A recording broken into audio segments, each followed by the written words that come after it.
Okay. Well, good day and welcome to all of you who have chosen to join us in person and, of course, online, because we do have an online audience, and I want us to be conscious of that, for the IDF Summit 2023. I'm particularly delighted to see so many familiar faces, but even more so, new faces, and I think that that's important. For those of you who I have not yet had the privilege of meeting, I am Ekhosuehi Iyahen, and I'm the Secretary General of the Insurance Development Forum. There isn't much to say after that introductory video, because I believe it captures a lot of the essence of why we are here.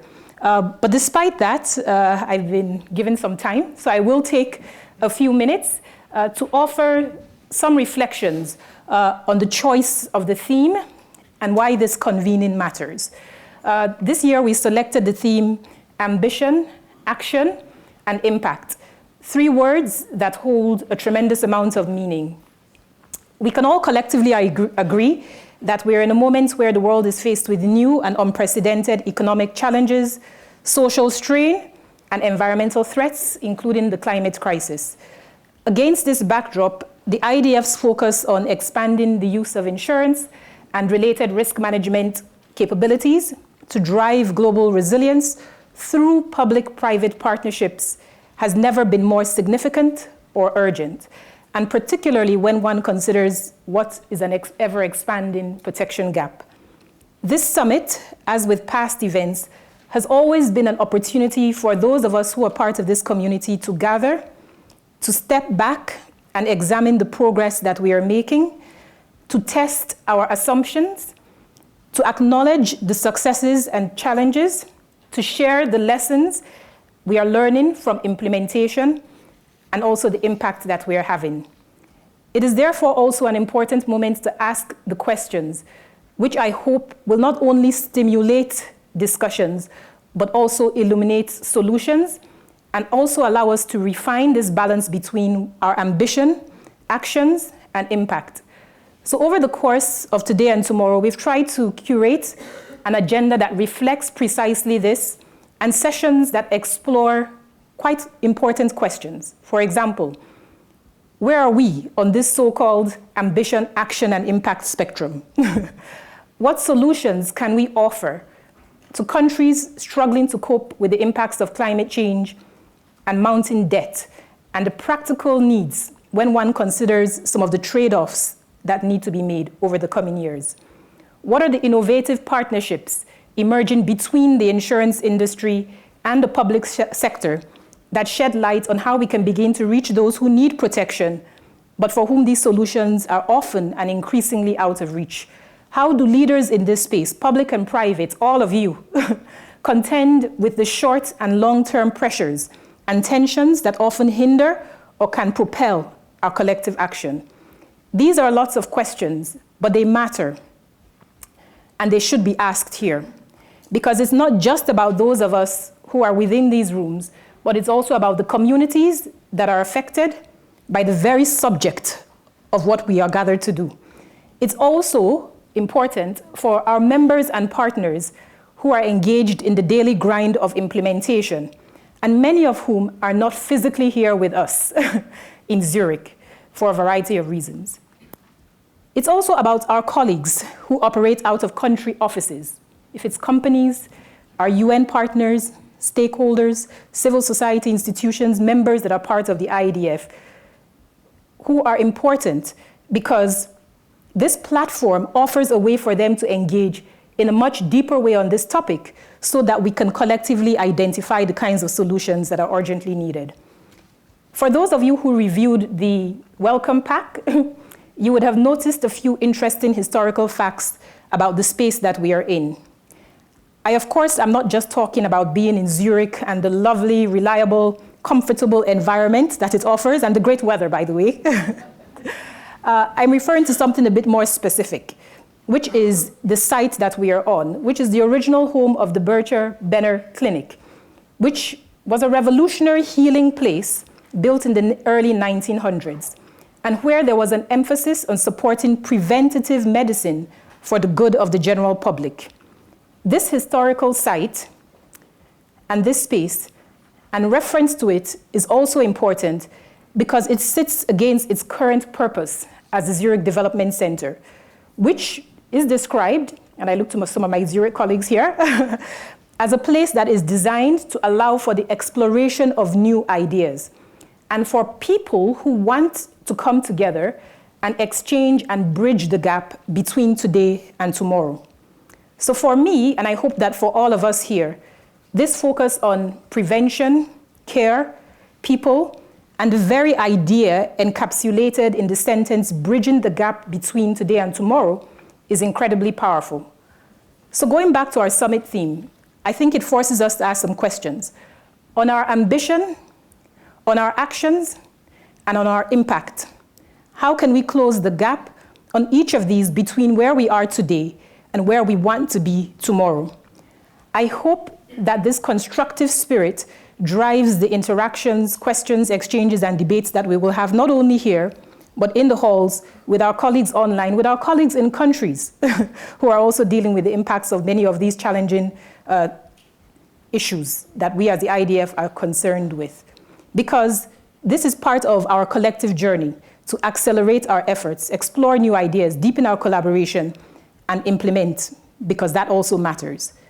So to conclude, I want to acknowledge and thank our chair, Michelle Lees, and host, Mario Greco, Group CEO of Zurich, and the Zurich Group and ZDC teams, who have worked tirelessly behind the scenes for us to be able to gather here today. I also want to thank the extraordinary contributions of members of the IDF Steering Committee, and many of whom will be here today and tomorrow, for example, and contributing to our work. Achim Steiner, our co-chair from UNDP, Hiroshi Matano, represented, thank you, Ethiopis Tafara, for being here, Rob Wesley, Antoine Gosset-Granville, John Hancock, Mami Mizutori, Ingrid Hoven, Ken Mungan, and Sean Tarbuck, and also many of our guests who are going to be here over the next 2 days, challenging us and asking us to find ways that we can work better. So I hope that you have a meaningful and inspiring experience, and that the energy that we create in this space and with our colleagues online and in countries can help to propel our work. And so with that, I would like to welcome everyone to the IDF 2023 Summit again, and also now hand over so that we can get going with the first discussion to help frame the day. And so I'd like to welcome Ivo Menzinger, many hats. Ivo Menzinger is the head Europe, Middle East, and Africa, and Managing Director, Public Sector Solutions at SwissRe, and is also the Deputy Chair and Co-Chair of the IDF Operating Committee and Sovereign and Humanitarian Solutions Working Group. That's a lot. But Ivo is also, I think, someone who is equally obsessive about implementation. So I think that it is great. I welcome you, Ivo, to lead us through the first discussion. Thank you.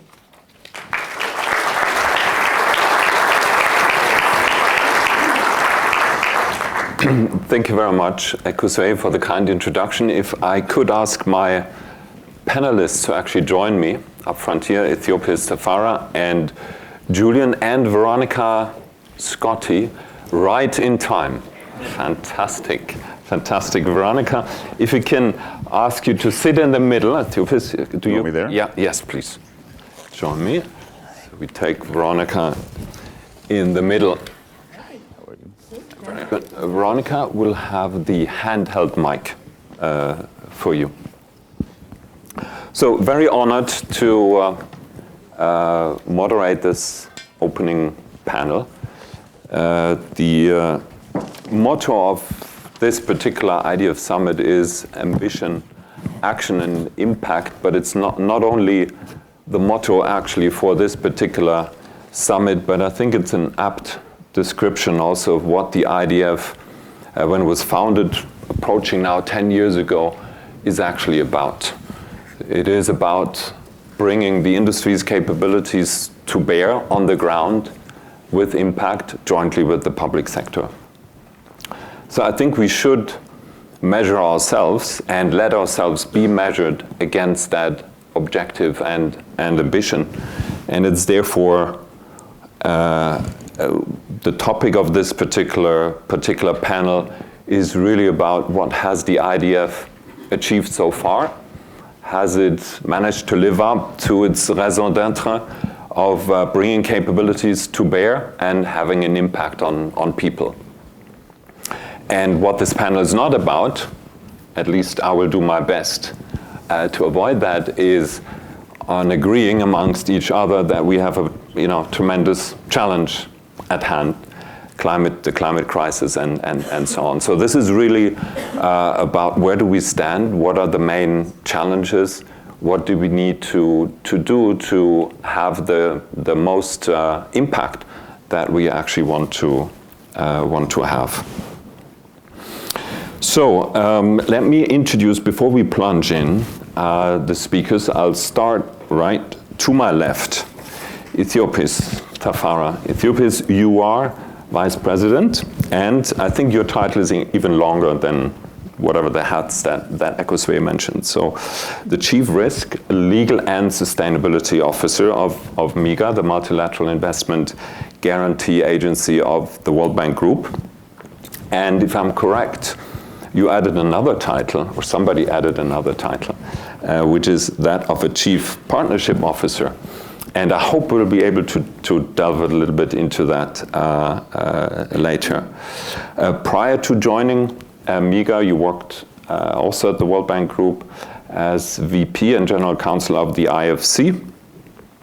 And if I'm allowed to summarize your pre-World Bank career very briefly, I think you enjoyed a distinguished career as a regulatory lawyer. You joined the US Securities and Exchange Commission, I think probably living through, at least I imagine, a defining career moment with the global financial crisis and all the implications afterwards in terms of regulation, Sarbanes-Oxley, Frank-Dodd, et cetera, et cetera. I think you establish yourself as a thought leader on regulatory and governance standards that underpin how capital markets and security markets work. And if I may, I think there has been a common denominator throughout your career of trying to foster cross-boundary learnings in terms of securities regulation and capacity building in emerging markets. So thank you for being such a great partner to the IDF. Really honored to have you here. Veronica. So Veronica is Chairperson of Public Sector Solutions at SwissRe. Therefore, she's my boss, by the way. And it was very sweet of Ekhosuehi when she asked me whether or not I would be willing to moderate, whether or not I had any concerns. It's not going to be a career-limiting move. No problem. I'll let you judge afterwards. But Veronica, you're approaching 25 years of being with SwissRe. You joined as a chairperson about close to 5 years now ago. Prior to that, you had various key positions at SwissRe already, very diverse as president and CEO of SwissRe Canada. You were a key account and client executive for some of SwissRe's biggest clients based in the US. Prior to that, you led business development across Europe, Middle East, and Africa. And I think you touched on strategy, risk, products, etc. Asset management, exactly. So a very broad and diverse career. You did join SwissRe actually with an investment banking background. So this sharp analytical mind, I can tell you, shines through every now and then, or regularly, in our interactions.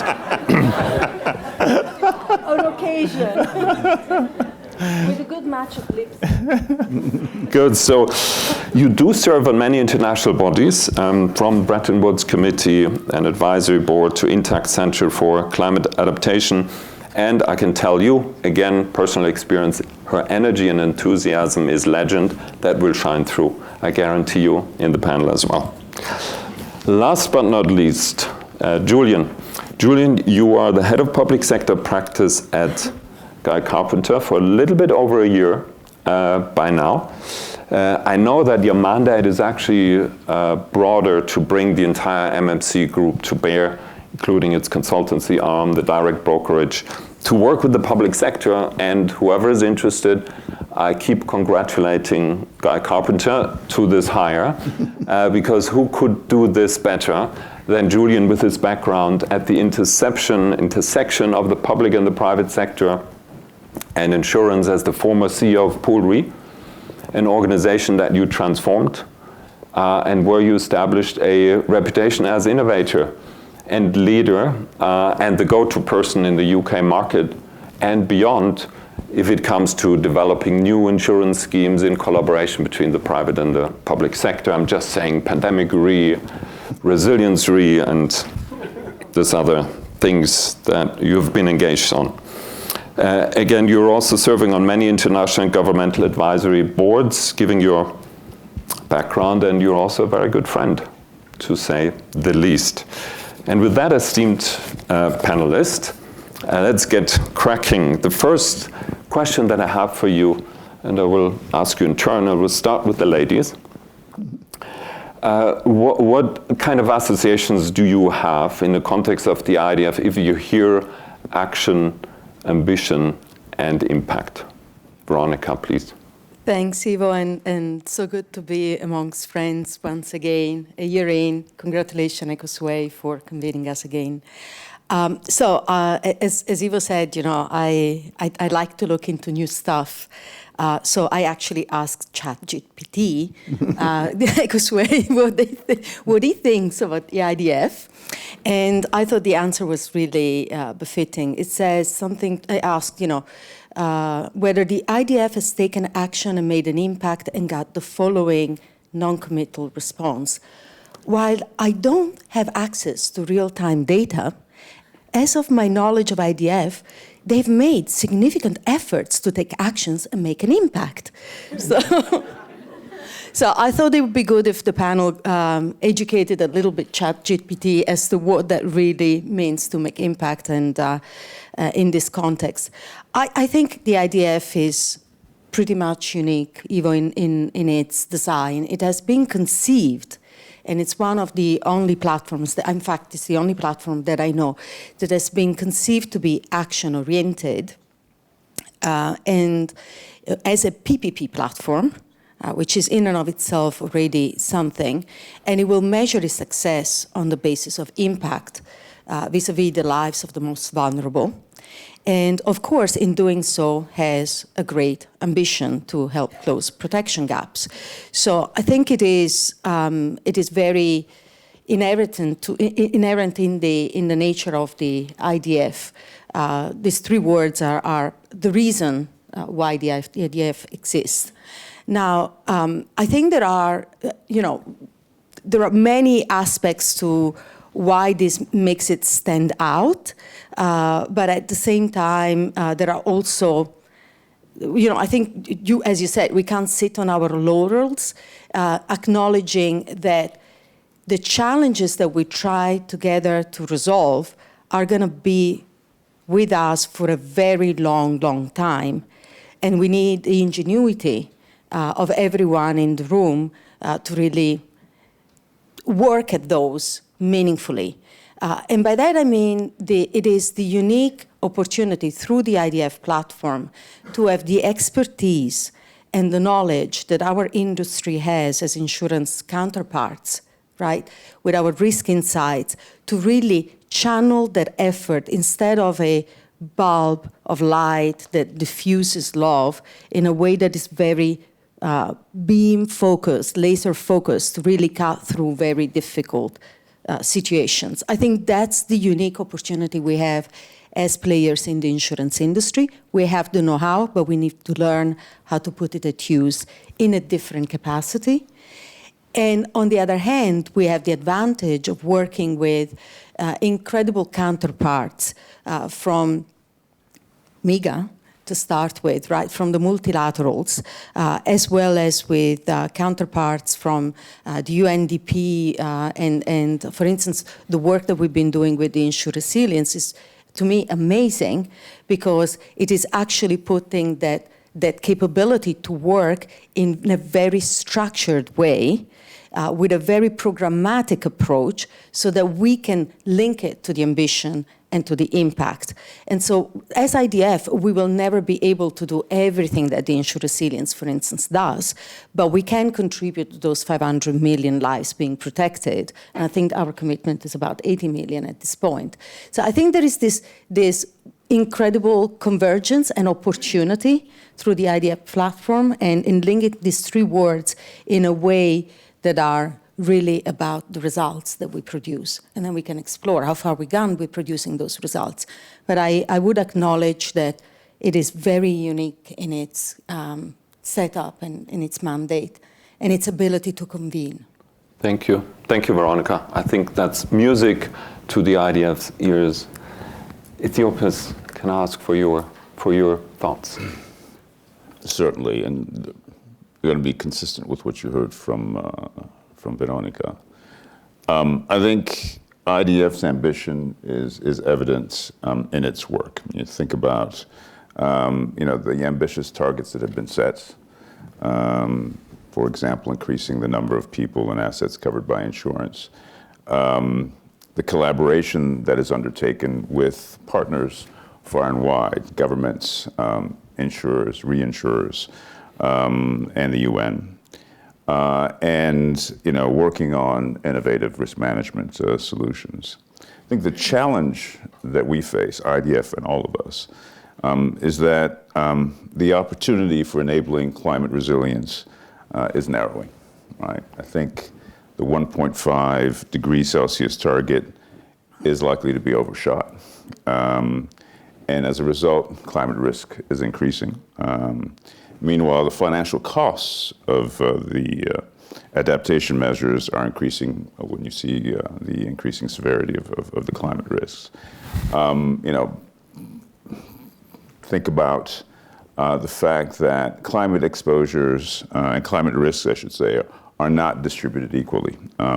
Small island states, coastal communities, communities that live in places of extreme heat are going to be the hardest hit.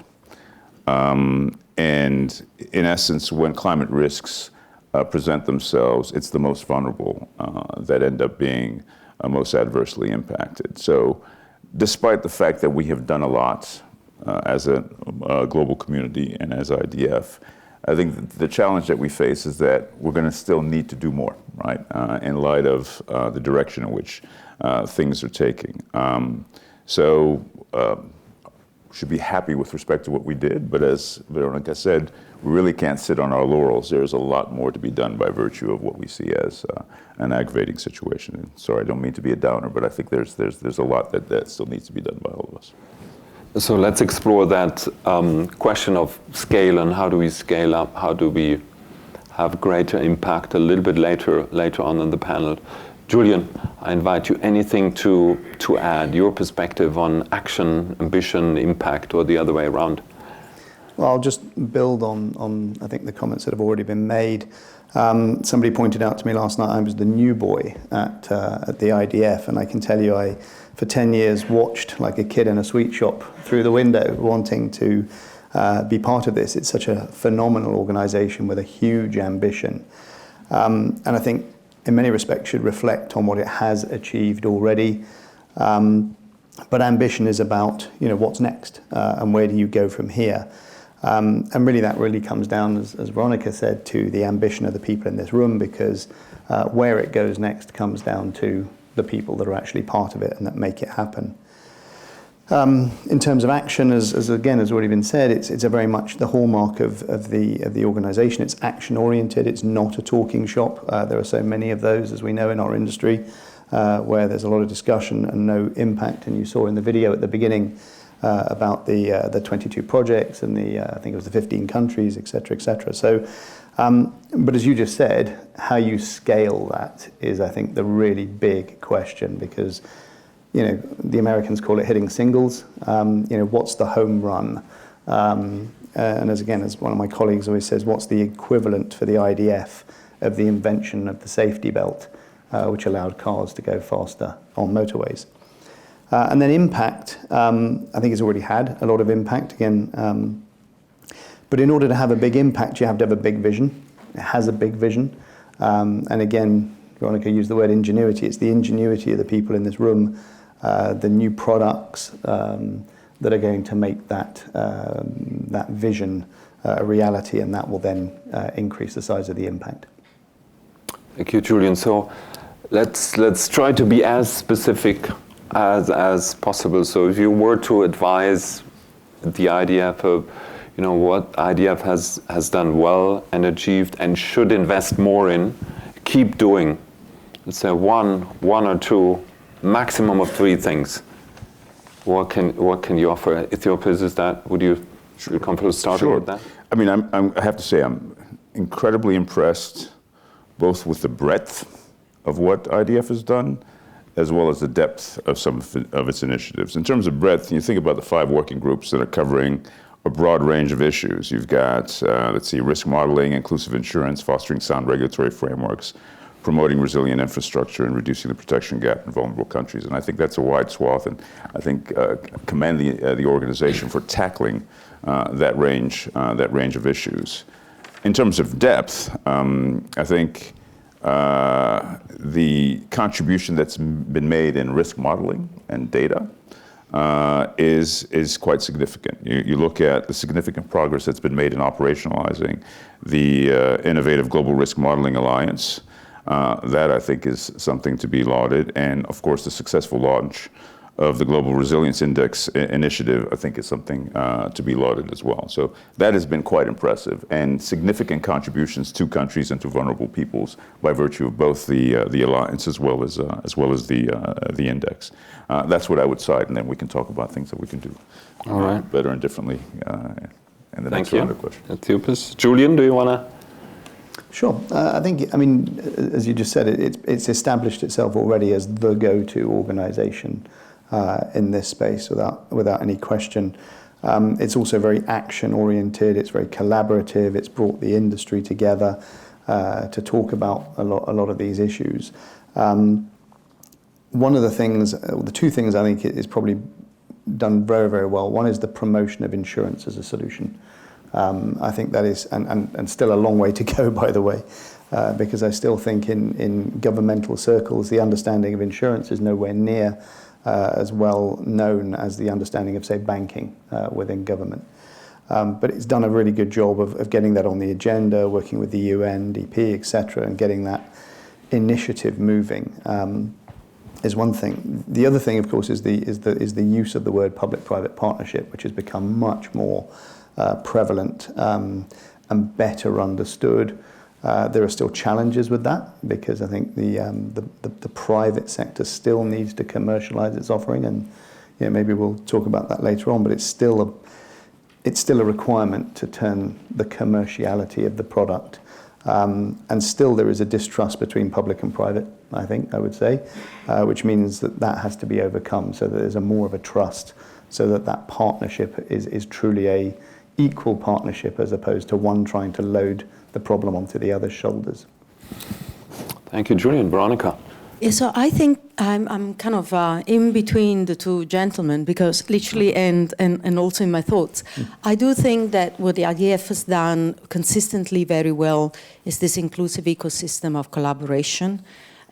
Because it is an ecosystem. It's not just speaking out of one corner. It's looking to connect realities that need to be connected for order to create this impact that we were talking about before.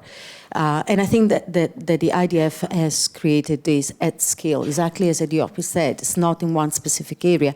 It's across these 5 or 6 pillars that are, in and of itself, each very complex, but in their totality, when they work well together, and that's to me one of the areas that we need to look more into, they would be, they're really creating a systemic impact, because they all are supportive of solving the problems from different perspectives. So that to me is a reality. I'm very, obviously, not just because Ivo is involved, but for me it's how we measure success to me is around the lives impacted. So I'm very partial to our ability to collaborate around the V20 countries, and the fact that we've launched concrete projects in all these countries were real. And Julian is right. That is the bit where you really test the system, the ability to get this project through the finish line overcome, trust, language, because there is a huge translation problem that we just have to acknowledge and work around. The familiarity of the language, the familiarity with the insurance solutions, the degree of acceptance, but the ability of our counterparts that we want to help build risk management capabilities to actually establish the competencies within their apparatus, so that once the IDF projects are over, this becomes integral to the way they look at risks and risk protection. That's really the testing moment. At the moment, it's incredible. We don't know yet whether we will be successful, but I really would love to see us doing that. So it's fantastic that we have all these projects. That's the success. And then we need to look at how we sustain these projects in their finishing and go to, BAU phase once the governments have to take them on and afford them at a national scale. So bringing together the various pieces and puzzles and work streams we have to create that ecosystem which is required, right, to actually have more impact. And I think we're moving ahead in different paces, and I think, Julian, you made reference to IDF having itself successfully established as a voice, be that in the Bridgetown Initiative or the Macron Summit. I think it's fantastic the IDF is being invited as a voice representing that PPP. But enough of the praise. That's it for the day. We can learn much more even about looking critically of what is still missing. What do we need to do differently? Where did we not have the impact we wanted to have? And how do we make sure that all the partners that are involved and are bringing so much resources to bear, that they continue to invest and bring these resources to bear ultimately for impact. I'm really interested in hearing, on the one hand side, a commercial perspective and a private actor looking at this, as well as then, Ethiopis, you from a World Bank Group's perspective. And Julian, I'll let you go first on this. Well, I guess lots of things to say. I mean, one commentary would be, I said earlier, it's the go-to organization. But still, when you're looking for capacity for projects, it's not always easy to find it. And so can we bring more people to this party? Can we bring more people to get involved in this would be one observation that I would make. The second thing I think is the value that the public sector gets out of it. And again, how do we scale that? Because when you're looking at these 22 projects, they're all fantastic. Some of them are incredibly ingenious. But how do we scale that so that the private sector really sees an impact on protecting its balance sheet, which is really what it's trying to do, as well as protecting vulnerable people in society? So that would be another comment. I think the third one is the one I made earlier, which is to bring that more people to the party, we're going to have to figure out a way as to how we articulate the value of that. Partly it's the value of doing the right thing, but it's also how do we ensure that there's a commercial reality that brings those people to the party. Everybody's under economic pressure, everybody's trying to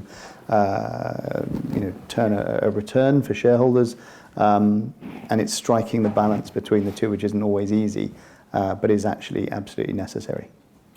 I won't let you off the hook. So you're representing Guy Carpenter. Guy Carpenter is one of the companies which is heavily engaged in the Sovereign and Humanitarian Working Group. Sovereign and Humanitarian Solutions Working Group. I'm involved in that, so I should know to some extent, right? Okay, so I think you guys are either co-leading or being partners in something around 14 of these countries. What do you need? What does GC need to see so that you can continue investing and continue your effort? That's a tough question. I think it's a genuine balance between You can't stand up here and say you're the head of public sector globally.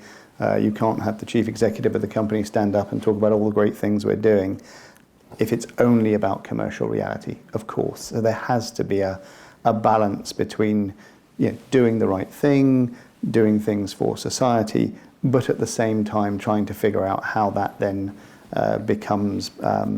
is commercially viable. I think so. There is a value in it from an external-facing perspective, but it would be trite to say that that's the only reason you do it. Of course, it's being done because, as a large company, you would expect it to invest in these kind of initiatives. But then there is a point beyond which it can't go, because then all of a sudden you're investing way more than you're ever going to see a return. So I think it comes down then to, I think we'll talk about it later, is the ingenuity of the product that we start to produce, which will go beyond just simply being a risk transfer product. And perhaps you talk a lot about ex ante. How do we design products that are different to the ones that we have traditionally sold for 300 years?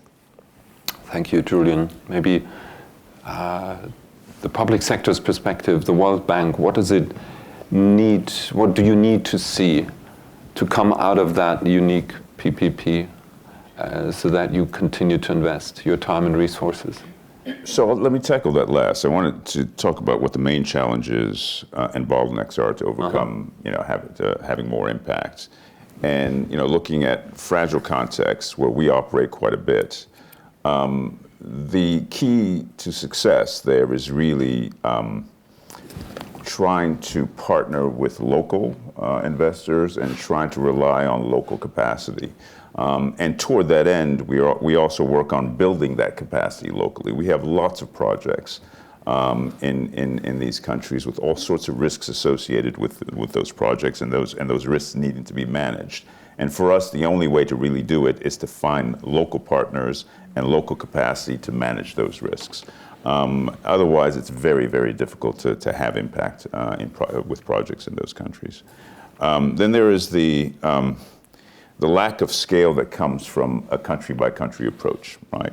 That a number of people have mentioned. And the way we've tackled that is we've put in place platforms so that we have a platform approach whereby it's a platform that can be deployed across countries and allows us to scale as a consequence. One example that you probably have heard cited a number of times is a platform called Scaling Solar, where we were able to design a program that had application in multiple countries and as a consequence achieve scale through a platform approach as opposed to doing projects on a country-by-country basis.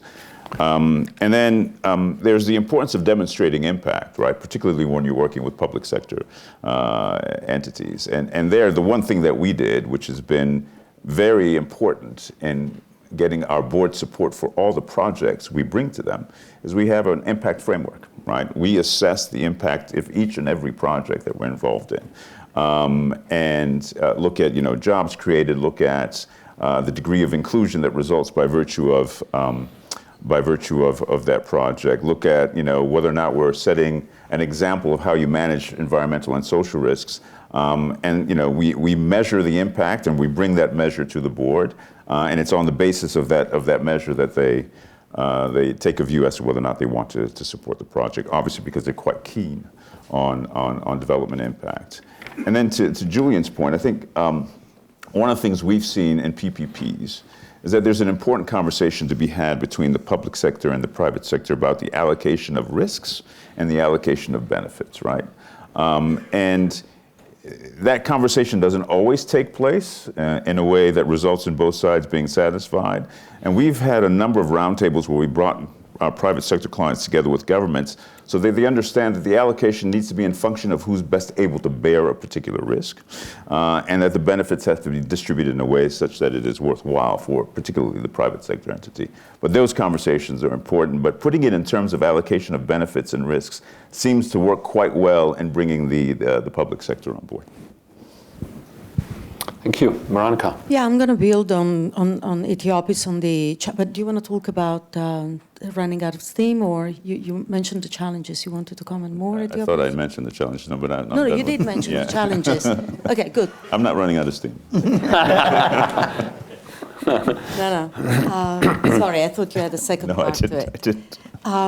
So I'm with Ethiopis that I think to me the biggest challenge is the people who are not in the room today is our counterpart on the public sector side, which, again, we don't necessarily speak the same language, understand things the same way, and as a result, I am afraid that we may be running out of steam because we don't see that impact coming through fast enough, and whether it is for commercial purposes or for just our own satisfaction of knowing, frankly, that we're doing the right thing, which for me is good enough. but it is there is something there, right? And I will cite a couple of examples. I won't say the countries, but out of the many projects that have been publicized, there is a handful, 4 or 5, which are stuck. You know, there are projects where we worked very hard. Last year, some of you were at COP27. We were ready to announce, and like literally hours before, we could not get the signature on a deal that was completely agreed and worked on for many months because the minister wasn't available to sign, and then, you know, change of government, and hopefully this year that conversation restarted. But that feels to some of us who were involved like 2 years of sunk cost. Now, it's never sunk cost because the people are still there. They still need the protection. The years worked. Hopefully with the new government, we're going to get the new conversation going. But that's the reality. Right? In the moment, you feel like, wow, it was all for nothing. We didn't even get to celebrate the fact we will be launching a project, and hopefully in 1 or 2 years from now, see that turn into something really tangible, really something scalable. So I think we have to work with ingenuity, with colleagues like Julian and Ethiopis, definitely Ethiopis. Maybe we're not having the right conversation, we're not using the right language, but I think that is crucial to make sure that there is this conviction on both sides as to the importance to tackle risks in a more structured, programmatic way, with policies, with the right development of legislation, with accountability on both sides. Then I think if we see that the other side is truly committed to be on a 10-year journey with us, we're going to put all the resources that are needed. I think that's, to me, Ivo, what is the critical piece, to see the same level of conviction and commitment from others. And of course, you know, that will show up in not just 20 projects, but 200 projects. The need is just so immense. The 20 projects is great, but it's barely answering, you know, the issue. Now, what I'm hopeful around is that we have the platforms. The platforms are the right platforms. We have standardized approaches. But we need to now work on so we've done the hard work of the plumbing. Now is not just about pushing things through the plumbing, but to make sure that we're getting ever more efficient around how we work on these projects. And so if I take the example of, you know, the humanitarian work, we just have to be able to get from project submission to project approval faster, right? What are the points of intervention? How can we make this go faster? And I understand that there is a need to create transparency, accountability, all the checks, try to mitigate all the risks that we can anticipate.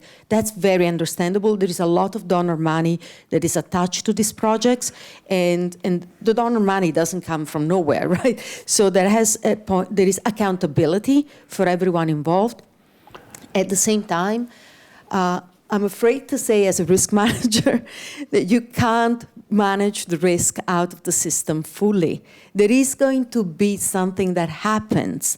And so it's not about having this upfront, super comprehensive due diligence in the hope that we look very holy at the end of the process. But it's just accepting that some risks, like the project not being signed 48 hours before going live, it's a risk none of us could have anticipated. Maybe we need to be savvier in that sense, but maybe get it signed, I don't know, 72 hours before. I don't know what the trick is in the box, but there is, my message here is, there is a trade-off between trying to be really, really comprehensive about something that we cannot fully control and getting things done at an expedited pace so that we can take a portfolio approach, accepting maybe as part of the design of these platforms. How about we accept that some of these projects, no matter how hard we try, are not going to go through? Even if they're signed, maybe 2 years later, they're still going to die. So if you accept that as part of the design principle of the platform, then you have to think about how big that platform needs to become to still reach the people, to still have the impact. That's what I would offer as a thought. And to me, timing is a very important dimension. Otherwise, 10 years from now, maybe we have 200 projects, but we could have had 2,000. And I know the scale sounds ridiculous. I know Julian will say, Guy Carpenter is not going to do 2,000 projects, for no remuneration. I get that. But here is maybe the carrot at the end of all of this. If we do, and maybe out of those 2,000 projects, we have 1,800 that actually stick around, we have the impact, and we've created markets where markets did not exist, and Guy Carpenter and everyone else that is coming from the commercial side of the business will have clients that they would have not had. So I think we need to make this point. This is like fine-tuning, something that has been very nicely designed to really have that accelerated outcome. Thank you, Veronica. Ethiopis, is it fair to say that it may be easier for private sector players to take a more of a startup approach and understanding that, well, maybe 50% of the initial investment will be lost, in a private venture approach and a portfolio approach. Projects will be failed. We will not get to the end, but it's okay. And then we rather fail fast than dragging on. How do you see that from the perspective of a public sector entity? So we're a public sector entity, but we have a triple bottom line, and we don't think those bottom lines are mutually exclusive. So everything we do has to be financially viable, right? The success, you don't have any development impact if the project actually fails, right? So you need it to be financially successful. You want it to be environmentally and socially well managed. And you want to have development impact, right? Those three are not mutually exclusive. And we have been doing this for 35 years. We think we've been doing it relatively well with this triple bottom line. Now, it is true that there is the perception of risk, right? I mean, we're in the business of saying what you perceive as being risky, we don't think is as risky as you think it is. So we'll partner with you, we'll cover you, come with us, make the investment, and if things go wrong, we'll pay. We'll pay the claim. But we are pretty certain of our judgment. And so we're not asking any of our private partners, the companies, our clients, to actually forego a return, right? But obviously the return you make in certain markets may be somewhat different, right? It may not be as great as it is elsewhere. And a lot of our clients take a portfolio approach. They look at the various countries in which they operate. In some countries they're going to do better than they do in others. But in all these countries they're looking to make a return, and we wouldn't be asking them to sacrifice that. We don't think that's the objective.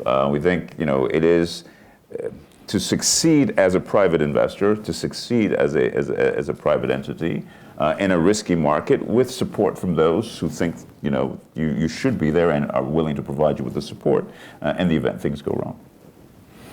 Okay, thank you, Ethiopis. Julian, if you think about one or two pieces of advice for the idea of how we can scale and have more impact, what comes to your mind?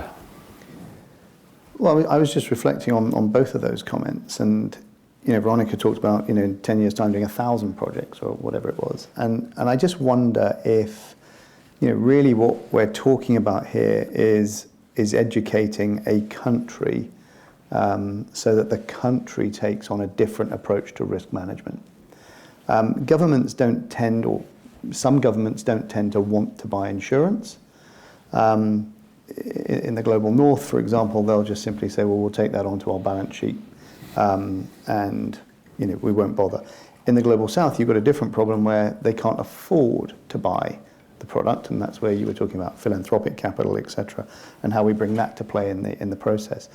But educating governments as to the value of the insurance. Veronica said you can't manage all of the risk out of the system. She's right, but you can't finance all the risks either.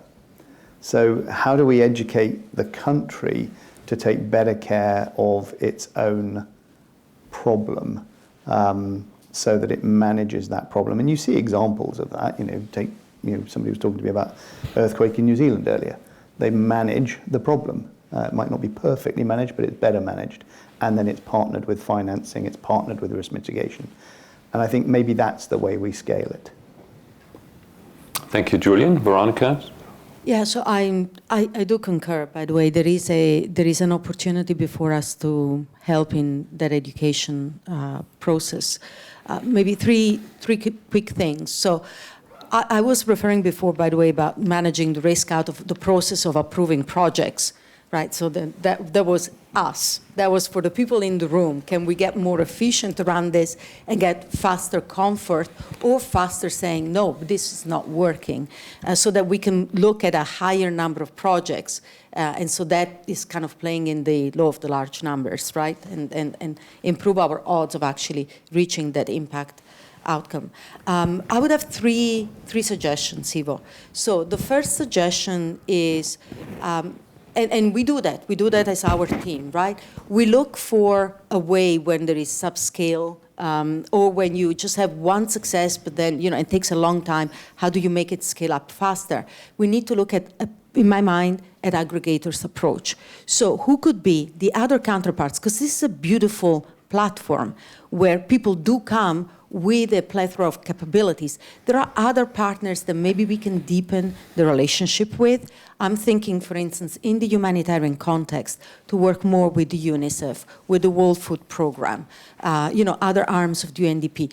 They actually see risks in the countries. They do have presence on the ground, right? Which we don't have. We're sitting here in a beautiful location in Zurich, but they have presence on the ground. They hear the needs. Could they be the funnel that bring us these opportunities so that we can have more scaling of the projects that come through? And then we have, again, with the Global Shield, we have an amazing mechanism to actually match capabilities and demand. So that would be one idea, to matching more of the supply and the sources and those who can help us filtering and creating. We invest a little bit upfront in creating standards and what good looks like, and the criteria that we use for select. But then, then the pipeline opens up. Then the second suggestion would be to really acknowledge that we're operating in a vacuum of capabilities. And to me, one of the critical vacuums that has come across some of the projects is a legislative vacuum. So if we're going to look at microinsurance or parametric insurance to get around issues of local market dynamics and capabilities, then we must have legislation in place in the target countries where these instruments can be deployed. If it's not there, that is going to lengthen our go-to-market capabilities for a long, long period. It could be years. So that, to me, is another area where we need to accelerate. And the third thing goes back a little bit to my early comment. We have the right topics on the agenda. We have the legislative working group. We have the inclusive insurance working group. We have the humanitarian and sovereign working group, and so on and so forth. We have the infrastructure working group, right? We do know that part of the resilience of building resilience on the ground is about having the infrastructure in place that is properly developed. But we're not connecting these pillars with one another. We're going as deep as we can in each. I think everyone should really do a self-assessment as to their impact and the delivery within those pillars. The pillars are right, the outcomes have to also be right.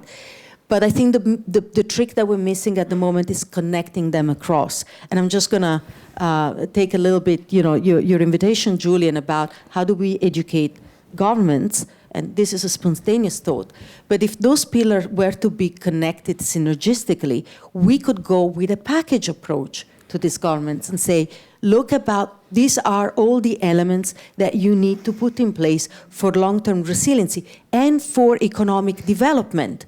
That's your big carrot. We want you to develop well, to be part of the economic activities of the world. But you need to look at these areas, and in each of these, there is something that we're able to do for you. And maybe that's the conversation that needs to happen, that hasn't happened quite as systemically and systematically across our engagement modalities. Thank you. Thank you, Veronica. So there were 2 points I wanted to make, and I'm going to make a third point based on something Veronica said, and I'll start with the latter. Local presence makes a huge difference. We, for many years, were basically Washington, D.C. based, and then we had small offices where the investors were. Right? So we had an office in Paris, we had an office in Singapore. And our theory was we're accompanying investors into markets, so we should sit alongside them. We tried putting somebody in the countries where we were looking to have the investment made. We put somebody in Dakar to look at what the opportunities might be in Africa.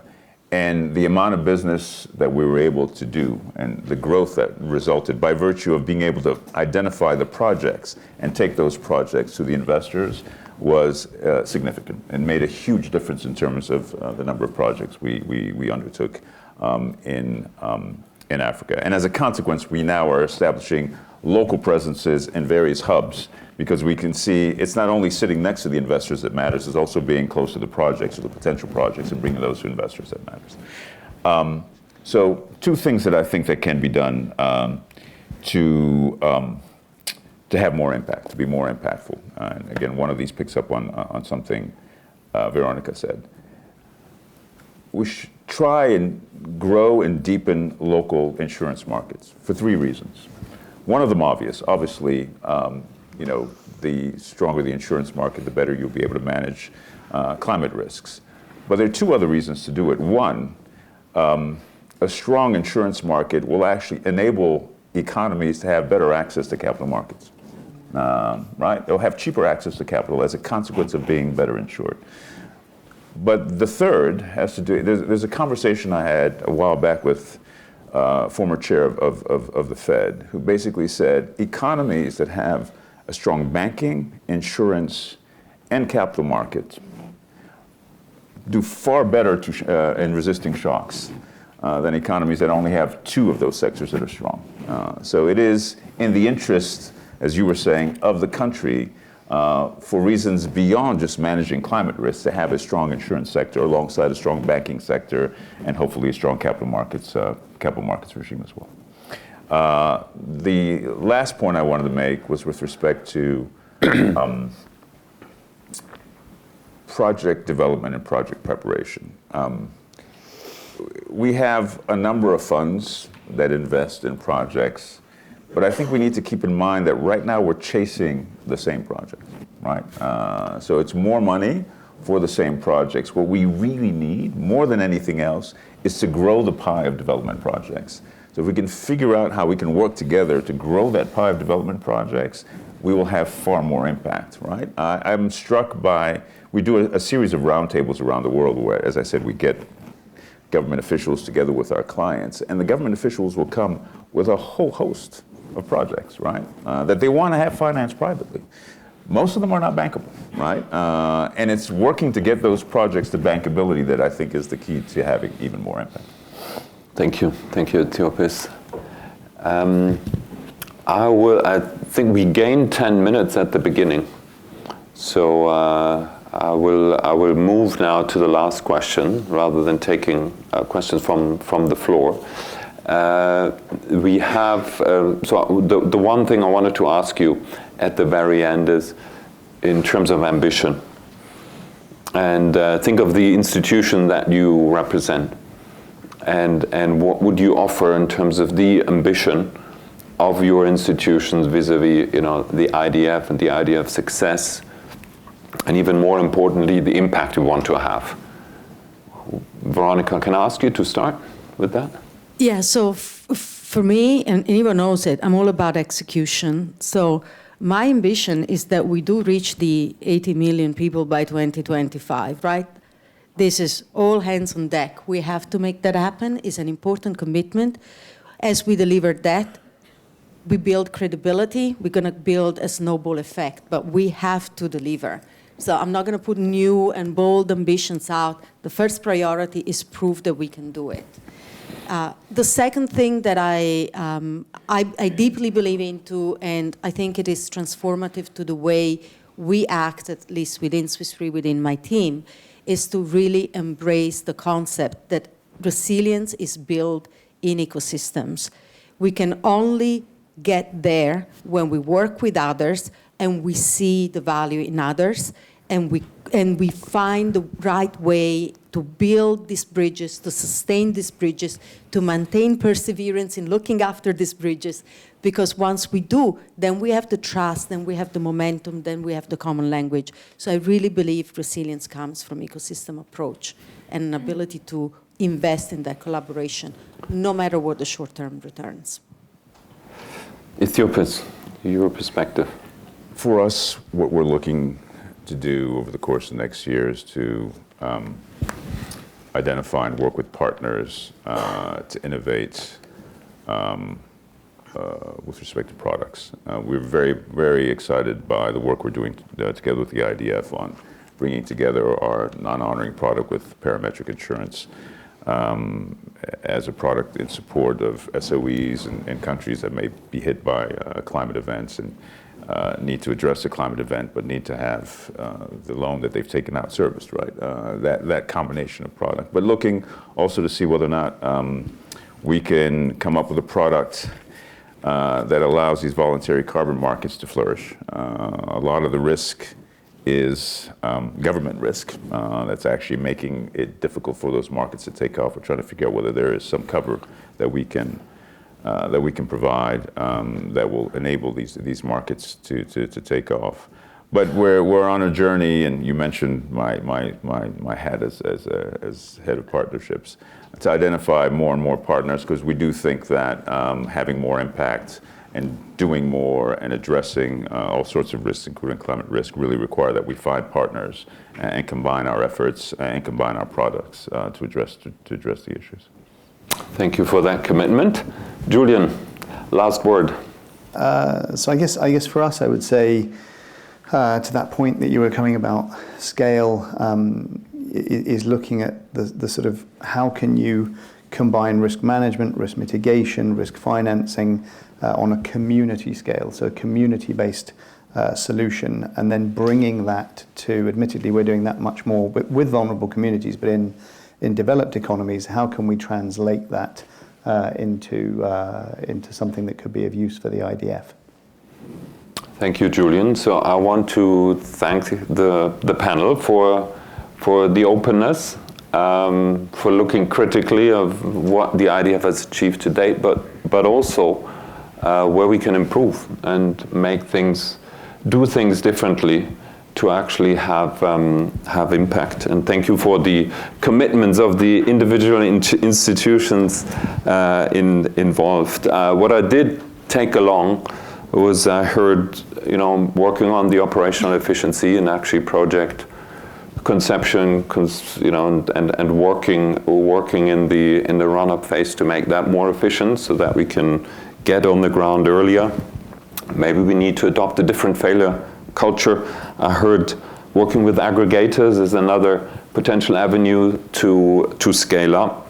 I heard the advocacy as part of actually an ecosystem approach, where the various working groups which are all working on very important parts of the problem to enable that ecosystem.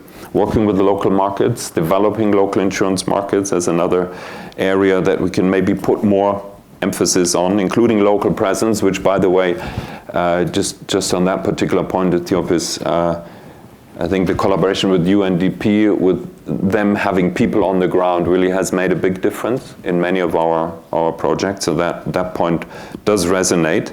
And jointly form partnership to grow the pie development projects rather than competing. So I hope that is an appropriate frame of reference actually for the rest of the 2 days. The work in the working group, something to reflect on, and hopefully will emerge stronger with greater ambition and greater plans as an IDF to be more impactful ultimately. Thank you very much to the panel.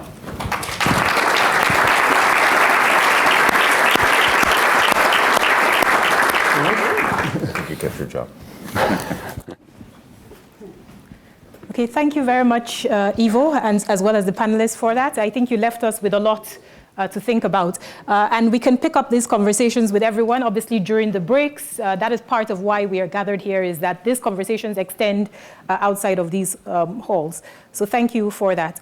So to ensure we remain on time, I would like to initiate the second discussion of the day, which is investing in global public goods to drive impact, how the insurance industry can help. And for that session, I'd like to invite again, I don't think someone who is no stranger to any of us, Rowan Douglas, who's the chair of the IDF Operating Committee, to lead us through this session. Over to you, Rowan. Well, thanks so much, Ekhosuehi. I can't tell everyone how much of a particular personal pleasure it is to be with you all this morning. And it's great to see such a packed room here in Zurich, and obviously to the many more, hundreds online around the world.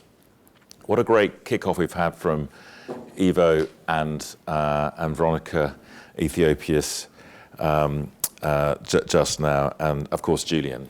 And I'm delighted that the first sort of subject panel is on risk modeling, because it is the bedrock of so much, and it's really difficult, which is why no one's done it before at the scale that we want to achieve with the IDF. So, Ivo talked about implementation. My big challenge is to implement this panel, because we have a typical IDF firework display. I'm going to give you a quick run through, and then it's game on. Mammy's arrived, Selwyn's arrived. That's how the IDF works, because you're so busy. It's like in, out, out. Okay. Here we go.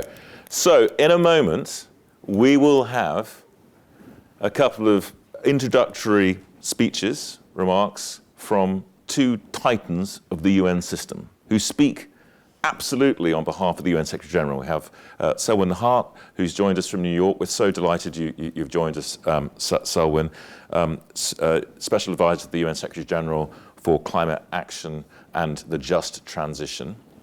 Actually to sort of kick things off in a moment, we'll be hearing from Mammy. I'll introduce her in a second. So we kick off with a framing. We're then going to show a couple of IDF firework displays with the help of Dr. Nicola Ranger from Oxford and Nick Moody, who is one of the leaders of our risk modeling work, which takes, I think, the approach that Ethiopia's mentioned these initiatives as being like some of the critical things that we're offering. Then we're going to have a panel session where we're going to be joined also by Mammy, but also Jeff Manson from RENRE, who's also co-chair of our risk modeling working group. And also we've got, I've just had a mental blank. Where am I going? Astrid, how can I forget Astrid? There we go. Astrid is joining us, who's leads the Secretariat of the Ensure Resilience Global Partnership and the interim Secretariat of the Global Shield, which of course is the big surfboard that we're all jumping on board to help. Okay, so that's what we've got. Now, those of you who know me know that this session will also break the ice in the room and online. So when we get to the panel session, I do have a few prepared questions, but they're rubbish.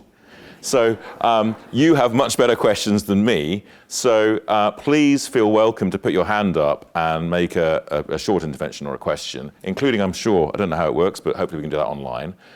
Be assured that if no one puts a hand up, I will pick on someone or more. And I haven't had any pre-chats, so it's going to be a shock. So, get ready. But with no further ado, it's a particular honor and privilege to invite Mami Mizuturi, UN Special Representative for the UN Secretary General on Disaster Risk Resilience, and of course, leader of the United Nations Disaster Risk Reduction Agency. I'm particularly pleased because those who were at the beginning of the IDF journey know that for many of us, the entry point into the UN system was the then UNISDR and the preparatory work for the Sendai framework, which of course was also minted in 2015. That relationship with the UNDR has persisted all the way through. Our risk modeling working group is co-chaired by the UNDRR. But then in 2012, 2013, it was augmented by our relationship with the UNDP. It's great to see Jan here, co-chair of the operating committee. And it was around that time also that we were lucky enough to work directly with the UNSG's Office of Climate Action, and also then become part of the UNFCCC processes, which is why we landed in 2015 in Paris, but also at the UN Financing Summit in Addis Ababa, which had all been kicked off in March of that year with the Sendai framework. So I want to sort of give you a little bit, and the World Bank had played a part all the way through their Understanding Risk program led by the GFDRR from 2010 onwards. Many of us were there at that opening meeting. So for those of you online and in the room who are coming to this quite recently, this journey has been a big process, but actually risk modeling has been at the heart of it. We are 2 years from our official 10-year anniversary from 2015. I think we all know that we've done all the hard yards of building a lot of trust and a lot of operating collaboration, all of us. We've got 2 years to truly do what we need to scale up, to be ready to truly serve the needs of the climate emergency ahead of us. So my message to everyone is, the pilots aren't over, but now we just have to scale up and move on and trust each other to get where we need to get to in 2 years' time. So, Mami, please, please join us on the stage. And it's been wonderful to work with you for the last 3 or 4 years. I know that you're coming towards the end of your current appointment at UNDRR. And on behalf of all of us, thank you so much for the consistent support you've given us right from the beginning. Thank you, Mami.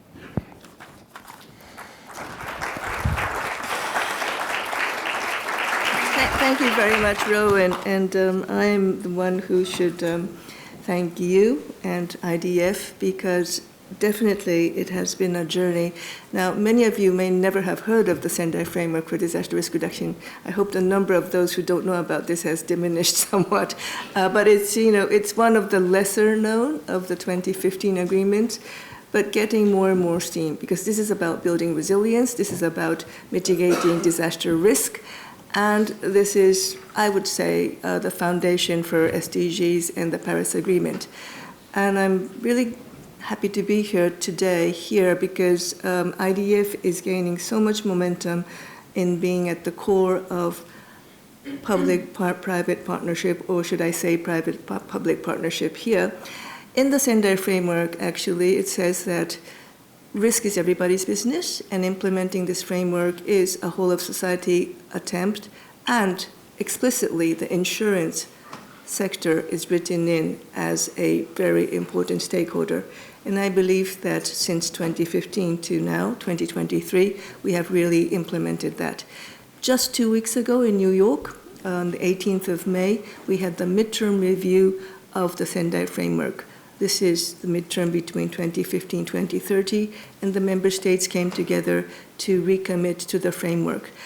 What was remarkable was the number of member states which did a voluntary national review of how they are implementing.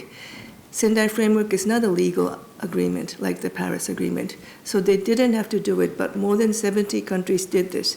And I think this alone shows how much the awareness of the countries around the importance of resilience and risk reduction is growing. And importantly, a political declaration was negotiated and it was adopted 2 weeks ago. Now, again, in this rather challenging multilateral landscape where it's very difficult to agree on anything, it was quite remarkable that the agreement was by consensus. And in that political declaration, which says we need to do this and this and this by 2030 to become really resilient, there are so many things in there that resonate with what I was just listening to, listening to Veronica and all of you on the panel. And let me introduce some of the things that the member states think they definitely need in order to build resilience by 2030, which is in this political declaration. So, understanding risk is one of the priorities of the Sendai framework.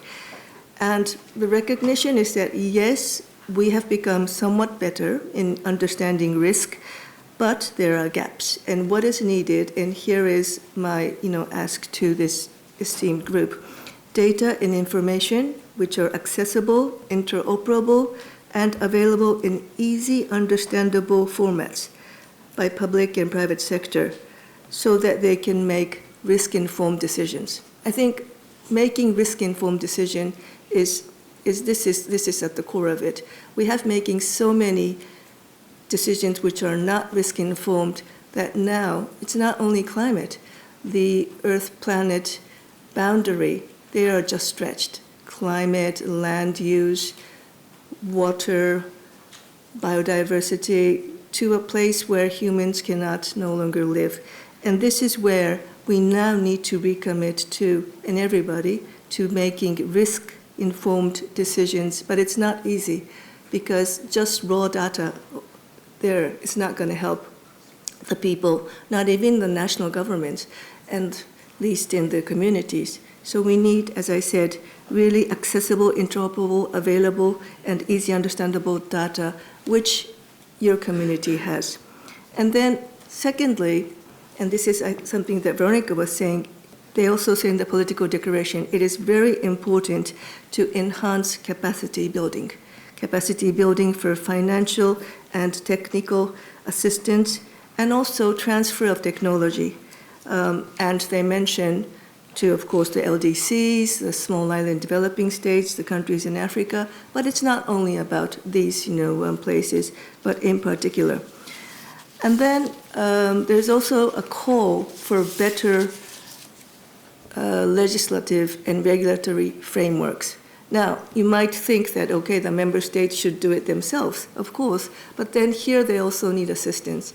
Because even though in many countries parliamentarians are now so aware of the risk that their country and people are surrounded by, many times they do not know how to change that information into legislations. And this is, again, something that we can collectively help. These are the things that we need to do, and much more by the year 2030. But I would end by saying that the role of the private sector has once again been very much focused on. The finding from the midterm review process is that still the majority of the private sector thinks that risk reduction is not their business. They think it's the business of the public sector. Now, I'm sure that the people in this room and online, you don't think that way, but think yourselves as an exception. That's not the case yet. So I think that IDF and the insurance sector can lead this and bring in more and more private sector, because if we don't do this together, we can't do it. We can't do the scale up that was mentioned with so much focus. So thank you very much, and I look forward to the panel discussion, and of course, listening to my dear colleague and friend Selwyn. Thank you.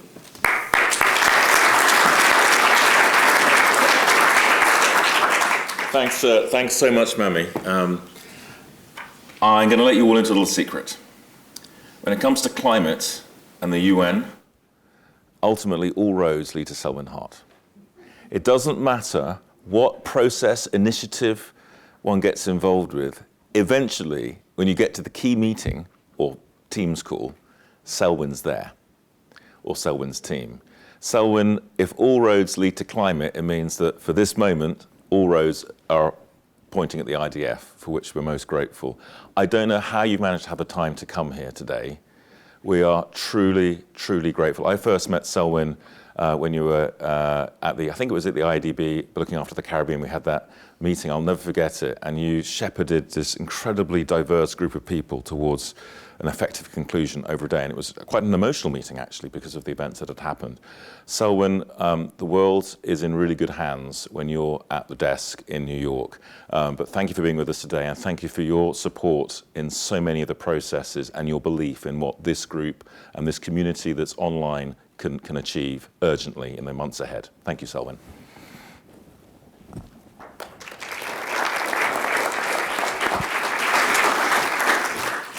Thanks so much, Ron, and no pressure at all, I guess. But certainly a pleasure to join you this afternoon. And first, let me pay tribute to my co-conspirator and colleague, Mami, and for the excellent work that we've been able to do over the course of the last few years, but in particular the last year and a half, especially as it relates to the early warning systems for all initiative of the Secretary General. And as usually, Ron, I will be blunt. The reality is that we are nearing a point of no return in our efforts to fight the climate crisis. The IPCC just a few months ago issued its synthesis report that wrapped up the 6th assessment cycle of the work that the world's leading scientific body has done on where we are in our fight against the climate crisis. And every indicator on climate, quite frankly, is heading in the wrong direction. We're not on target to meet the 1.5 degree goal of the Paris Agreement, and this is just not some arbitrary number. Science clearly states that if we breach this goal, we run the risk of passing irreversible tipping points. At just 1.1 degrees of warming, current levels of warming, we are witnessing unprecedented impacts on every continent, in every region, and in every country. And science tells us that this window of opportunity is narrowing. We need to roughly halve emissions over the course of this critical decade. So at a moment when global emissions should be declining by about 7% per year, we continue to see global emissions rise. And we're also at a moment where we're seeing the rapid expansion of fossil fuel infrastructure and investments in places where those investments should be ramping down. The reality of the climate crisis as well is that those that have contributed least are being impacted the most. Over the course of the last 50 years, 70%, close to 70% of all deaths were in the least developed countries, the poorest of the poorest. And the IPCC has also said that if you're living in Africa, Central or South America, a small island developing state, or South Asia, you're 15 times more likely to die from a climate-related event. So your work is critically important. It's critically important in helping all of us to save lives and livelihoods and protecting the livelihoods of those on the front lines of the climate crisis. So that's the reason why I'm here, Ron. Because this community really can and is already making a decisive difference in our efforts to fight the climate crisis. So I have two asks of you.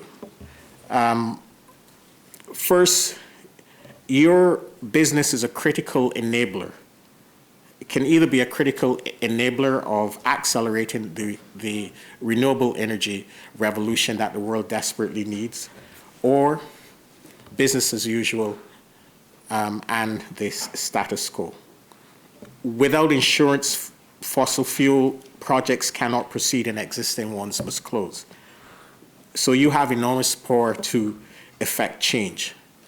And in your role as institutional investors, you can shift financial flows along the entire investment value chain. The IEA has estimated that we need about $4 trillion of new investment in clean energy by 2030 to stay or to be on that 1.5 degree pathway. And most of that needs to be directed towards the global south. So we are hopeful that you will decide individually and as an industry to really send very clear market signals and direct your investments towards this clean energy revolution, and clearly state what enabling conditions you need from national governments to do this. We will stand with you. Second, because your business is highly exposed to the impacts of the climate crisis, we need you to really continue to work in forums such as this to help us to save lives and protect those on the front lines of the climate crisis. Actions that limit warming to 1.5 degrees would substantially reduce some of the projected losses and damage from the climate crisis, but cannot totally eliminate them. So the Secretary General has launched this early warning system for all initiative under the leadership, of course, of MAMI and Petra Tallis from WMO, which is aimed at ensuring that there's coordination and collaboration at an unprecedented scale to deliver urgency and scale that I mentioned earlier and I heard from this first panel. Rather than having a country, a developing country, have 15 different conversations with different partners on how to strengthen their early warning systems, that country will now have one conversation. So this initiative is aimed at ensuring bringing partners together to collaborate and coordinate and do what they can do best to strengthen early warning systems. And this is an approach, an organizing principle that can be extended to other global public goods. We see the Just Energy Transition Partnerships as another example, where rather than these high coal-dependent economies having separate and often conflicting and duplicative discussions with their partners on accelerating the transition away from coal, they're having one conversation. Similarly, the Global Shield is another initiative. So we encourage this type of collaboration and coordination. I believe that the Insurance Development Forum is an excellent platform for promoting this type of new collaborative and cooperative approach. Because colleagues, that is the only way we will be able to deliver at scale and impact. Rowan said we have 2 years. I fully agree with that. We are running out of time. In September, the Secretary General will convene a Climate Ambition Summit, another summit, but a different summit from previous summit. He has issued an open invitation to non-state actors, in fact, all actors, who can bring credible transition plans aligned with the recommendations coming from his high-level expert group on net zero commitments that was chaired by Catherine McKenna, the former Environment Minister of Canada. And the recommendations are clear in terms of what these transition plans should contain. Many of you from the industry have already started and are committed to doing this. And I really want to salute all of you. We know it's a voluntary commitment. And I really want to salute all of you from the industry that have taken this bold and decisive step. However, governments and regulators must step up and provide unequivocal guidance through strengthened regulations on net zero and mandatory transition plans. And in addition, governments must also clarify that you working together collectively on the climate crisis does not breach existing laws and regulations. The Competition Authority of the United Kingdom has already shown how this can be done. So colleagues, in closing, I look forward to welcoming as many, well, on behalf of the Secretary General and some, but looking forward to welcoming as many of you, in fact, all of you, to New York in September with your transition plans, but also with your actions, strengthened actions, collaborative actions that deliver scale, impact, and urgency. look forward to continuing to work with you. And Rowan, please continue to be the bold and decisive leader and supporter of this really important agenda. I thank you.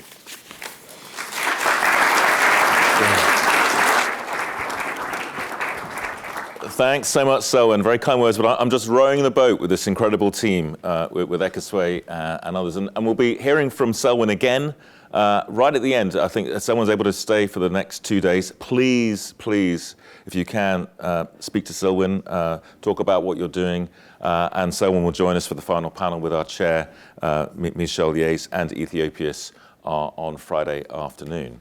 So now, words, camera, action. A couple of firework displays. I can't remember who's going first. Nick's going first. We'll be talking about the Global Risk Modelling Alliance. And then we'll be hearing from Nicola, who's going to be talking about a sort of a sister initiative called the Global Risk Index Initiative. So, Nick, if I may, over to you. Nick, as many of you will know, is the leader with our co-chairs of our risk modelling group and makes so much of our risk modelling activities happen in country as well as with our technical partners as well. A huge thanks on behalf of all of the IDF community, and particularly the risk modelling group, for what you do full time to make this thing fly. Thank you so much, Nick. Thank you.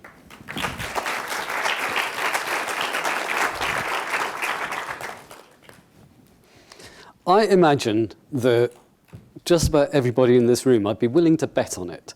We've all sat through webinars, meetings, panels, where somebody has said, oh yeah, risk understanding, that's really important. And we all nod wisely and say, yeah, it's really important.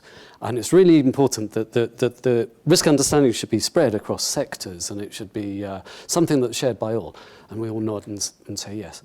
An objective of today is maybe just to move on a little bit further, and give those who are maybe not necessarily close to the activity of risk modelling a little bit more of a visualization of what we're actually talking about.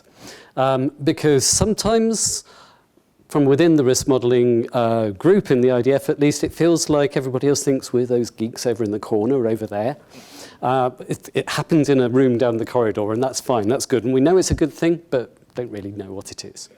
So a purpose of the next 15 minutes is just to maybe give a brief glimpse into a couple of the programs that the IDF has been able to convene and that the companies behind the IDF have been able to support and very much are supported by our public sector partners. So that's one piece. I am also going to give a plug for the breakout session for the risk modelling work of the IDF this afternoon, and very much hope that you'll all kind of ignore those other breakout sessions because this is the cool one. Mami has said it already. Thank you so much, Mami. I didn't need to put this slide up. But I was going to refer back to the Sendai midterm review, and in particular the statement that there are so many countries that do not have access to the risk understanding that they need to. We heard from Ethiopis and indeed from Selwyn that climate risk is unequally distributed around the planet.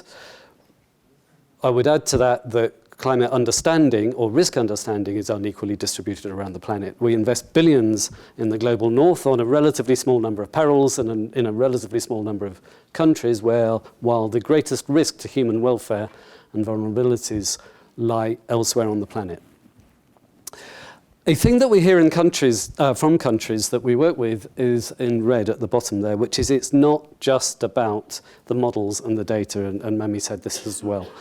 It's about actually the ability to make good decisions, good risk-informed decisions.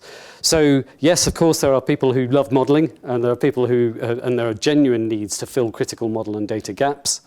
But what this is about is making better decisions, and to do that, you need those risk resources to be shared across sectors, across ministries and their agencies, across academia and the private sector and so on.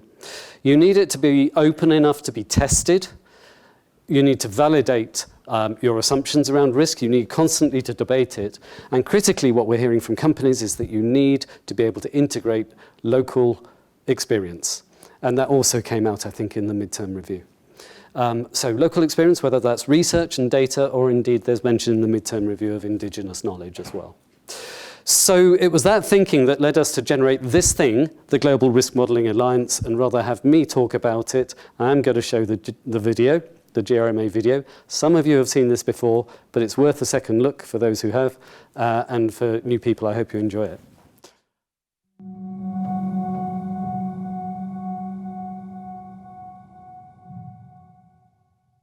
Climate change-related disasters are a reality for many nations today. But not every nation is equally equipped to prepare and recover from these disasters. How likely is the next extreme event in your country? How severe could it be? And what material damage and human harm could it cause? The global insurance sector has operationally tested modeling approaches that can help answer these questions. And now you don't have to be a resource-rich nation to access these tools and models.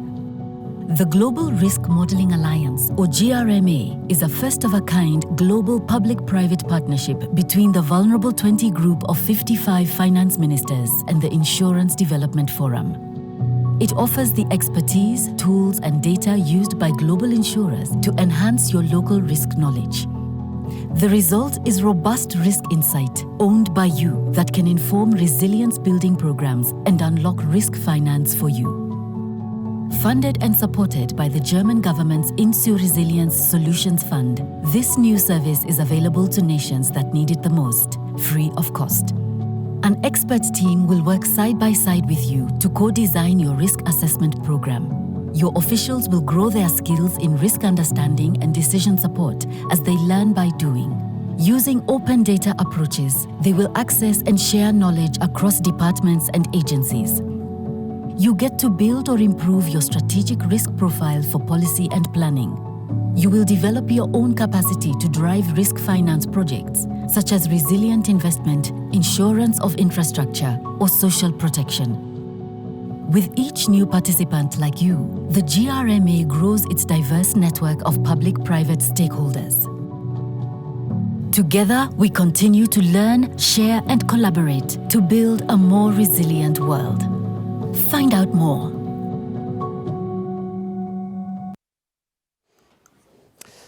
Oh, excuse me, I went one too far. So, first of all, actually, I'm delighted to say that almost the entire Global Risk Modelling Alliance team that was referred to there is actually in the room. And I'd also just like to point out here the substantial nature of the public-private partnership that's behind this program. So you can see here some very significant organizations here. You heard about the German government and the Insurance Development Forum and the V20. Sorry, excuse me, of course the IDF, but the V20 at the top there. You also heard that the program is hosted by the INSU Resilience Solutions Fund at Frankfurt School, and of course funded by KfW from BMZ. But I want to point out at the bottom there as well. There are many companies who have had the vision and the commitment to get behind this program and also the technical investments that I'm about to mention by actually signing memoranda of understanding with the IDF to give real material and financial support to these programs. And without these companies, this support wouldn't be possible. We are actually going to celebrate the fact today that Guy Carpenter's logo was just added to this slide because they've just signed an MOU, or in fact are about to do so just later today. We're going to complete that. Convex joined us a few months ago in addition to the top row of logos there, and Howden Group have also announced that they're going to get behind this program very shortly. We're hoping for more. So if you're not on that list, why not? In terms of the GRMA's country programs, we only launched last year. We're already operational in Pakistan, and we've got a terrific a strengthening partnership there that's getting underway. We'll be back out there in a few weeks after our first workshop back in December. And I'm delighted to say that a representative of the Ministry of Climate Change of Pakistan will be with us tomorrow. Unfortunately, she couldn't make it for this today, but she will be here tomorrow. We have just this week gone through the long application process and approval for Niger, and if ever there was a country that needs this kind of help, it's Niger.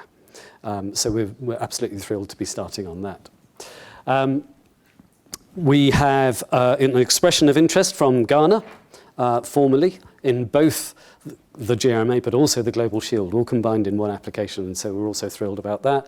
And we're deep into conversations and indeed workshops in Madagascar and also with Costa Rica. So if we manage to exit this year, or even COP, let's say, with 5 operational countries, then we'll feel that we're making really good progress. As you saw in the video, there are 3 elements to the GRMA. I just briefly want to mention this piece at the bottom, which is around open risk modelling infrastructure, because half of the programme of the risk modelling group of the IDF is about investing those companies' funds into developing open risk modelling infrastructure for public good. And I'm only going to mention one, because I'm running short of time here, I'm only going to mention one project that we've invested in, but there are at least a dozen on the technical side. And as I mentioned earlier, if you come to the breakout session this afternoon, you'll be able to get your hands on them and actually just play around with some of these things. But the project I'm going to mention is this thing called the Oasis Risk Explorer, which is 50% an educational tool and 50% actually something that you could use operationally to develop. Maybe it's like my first parametric instrument.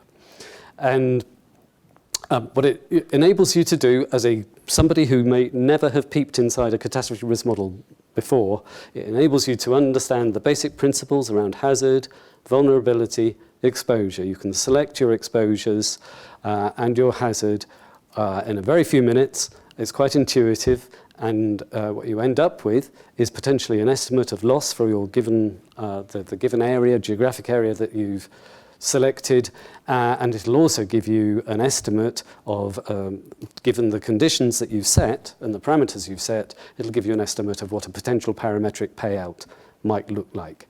It's a really practical, intuitive tool. Stuart Fraser, who led the project, is here right now, and he'll be showing that off this afternoon. So I really encourage you, come down to F006 this afternoon and have a look at that. Speaking of things that you can see in the breakout session this afternoon, Nicola Ranger is also going to be here giving a demonstration on a screen of the Global Resilience Index, of the demonstrator tool, and it's my pleasure now to hand over to Nicola to tell us about the GRIA.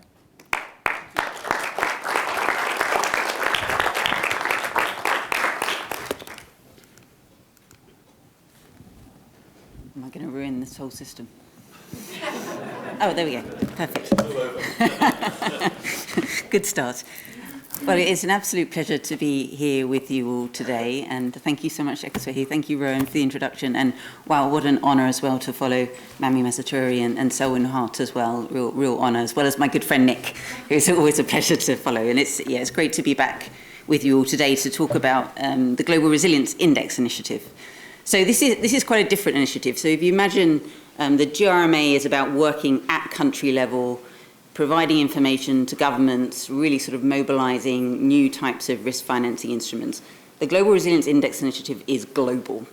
So this is about that big picture, the challenge that was set out by Mami and Selwyn, if I may, and also Ethiopis as well in the previous discussion about how do we actually get risk into thinking across the entire economy.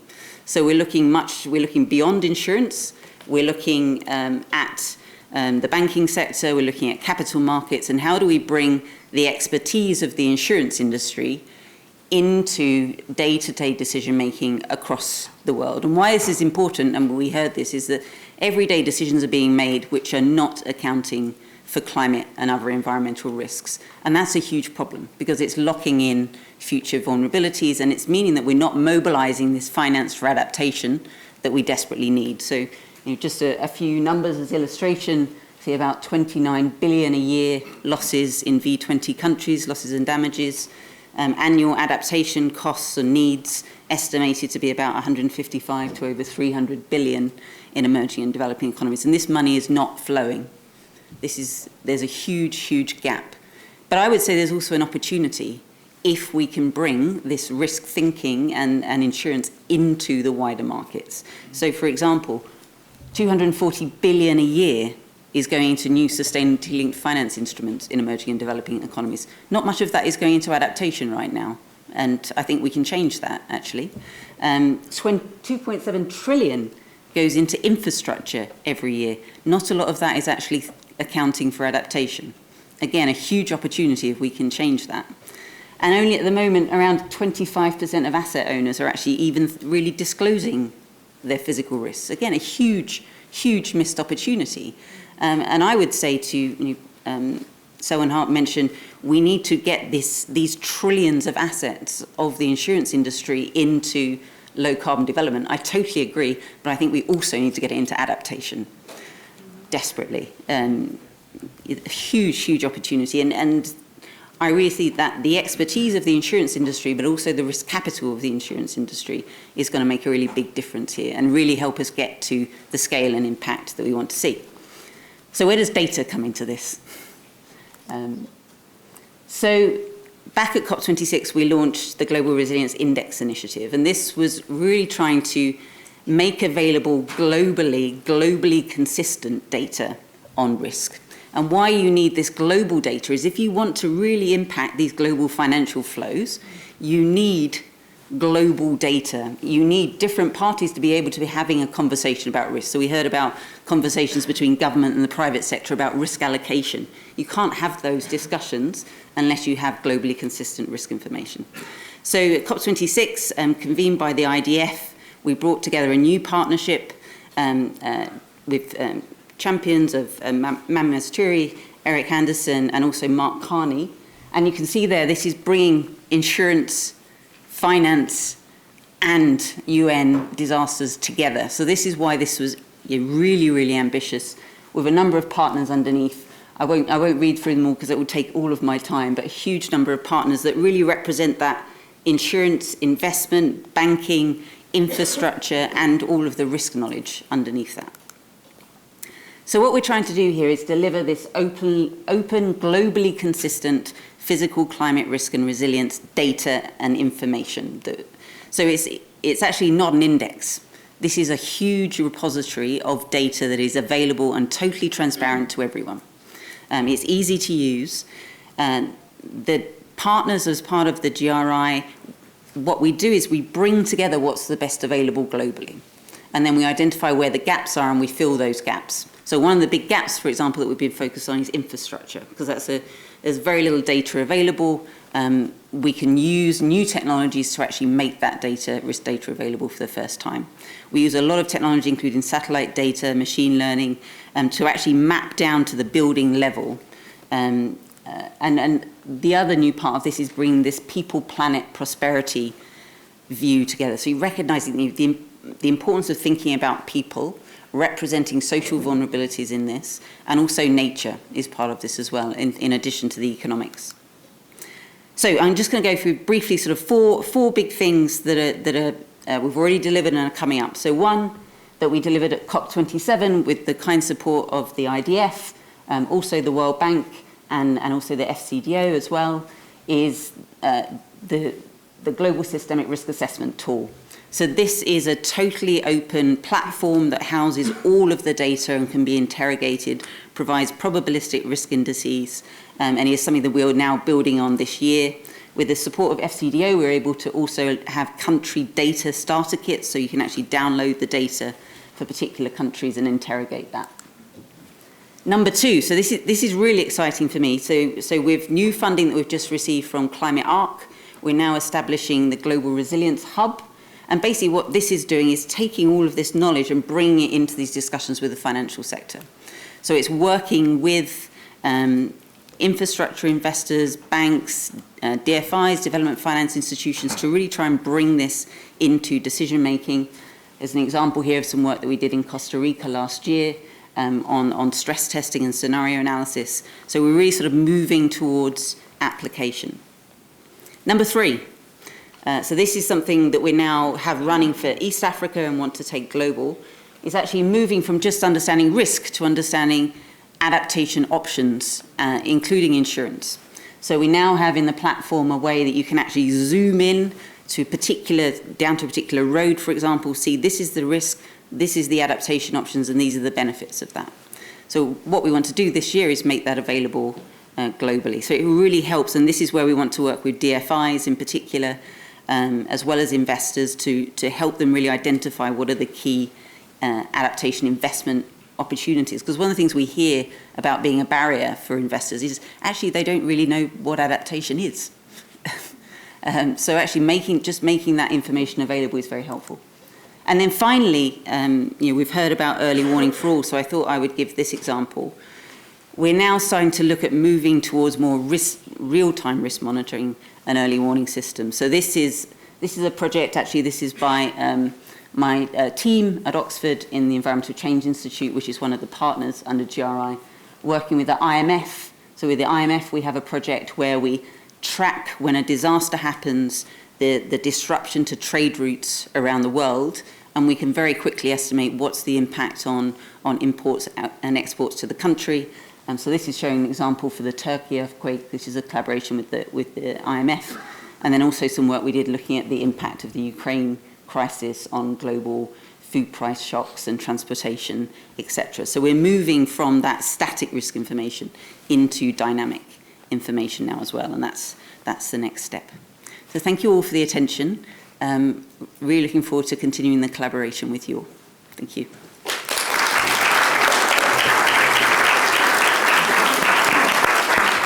Thanks so much, Nicola. And I think I can say Nicola, in her personal journey, represents the whole IDF world. I think your career started in catastrophe risk modelling. You then went to what is now FCDO, but DFID, and led much of the work at DFID that supported Ensure Resilience and the Global Centre for Disaster Protection, and now at Oxford. And I think it's that understanding of all these different fora, including international finance with time at the World Bank, that's allowed you to sort of see this from so many angles. And we will not be able to value resilience until we account for the risk. We won't solve the sovereign debt crisis until we account for the risk. We will not create a loss and damage mechanism that is truly sustainable and able to share risk until we've got a mechanism for understanding that risk. What excites me is at the moment in this area, this is the only surfboard. And that means that actually everyone's crowding in. I know you were talking to the IMF last week, and everyone's interested in this. So hat tip to everyone who's involved. Right, we now move to the final stage of the panel. So if I can ask the panelists to kindly find a seat. I think there's seats for everyone. If there's not, I'll hold back. But Astrid, you're going to get to speak first after my terrible faux pas earlier on. So Astrid, Mami, got Jeff Manson. And that's it, isn't it? If anybody else would like to come up, we've got a spare seat. I think have we got a spare seat? I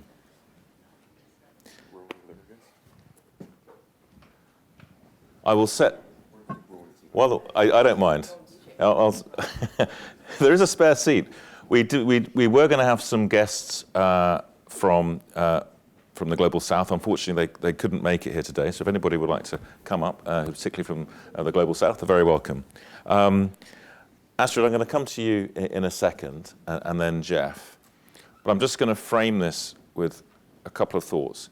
The first is, I got into this whole domain when I read a book called Against the Gods, The Remarkable Story of Risk by Peter Bernstein.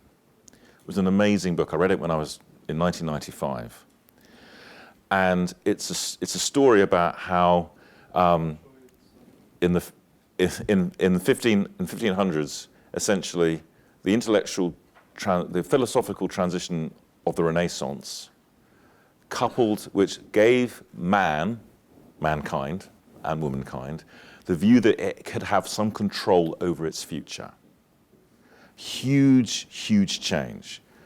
A century later, or two, you had the Enlightenment, which allowed a rational basis for decision-making, coupled with mathematical revolutions, including the invention of probability theory and actuarial science.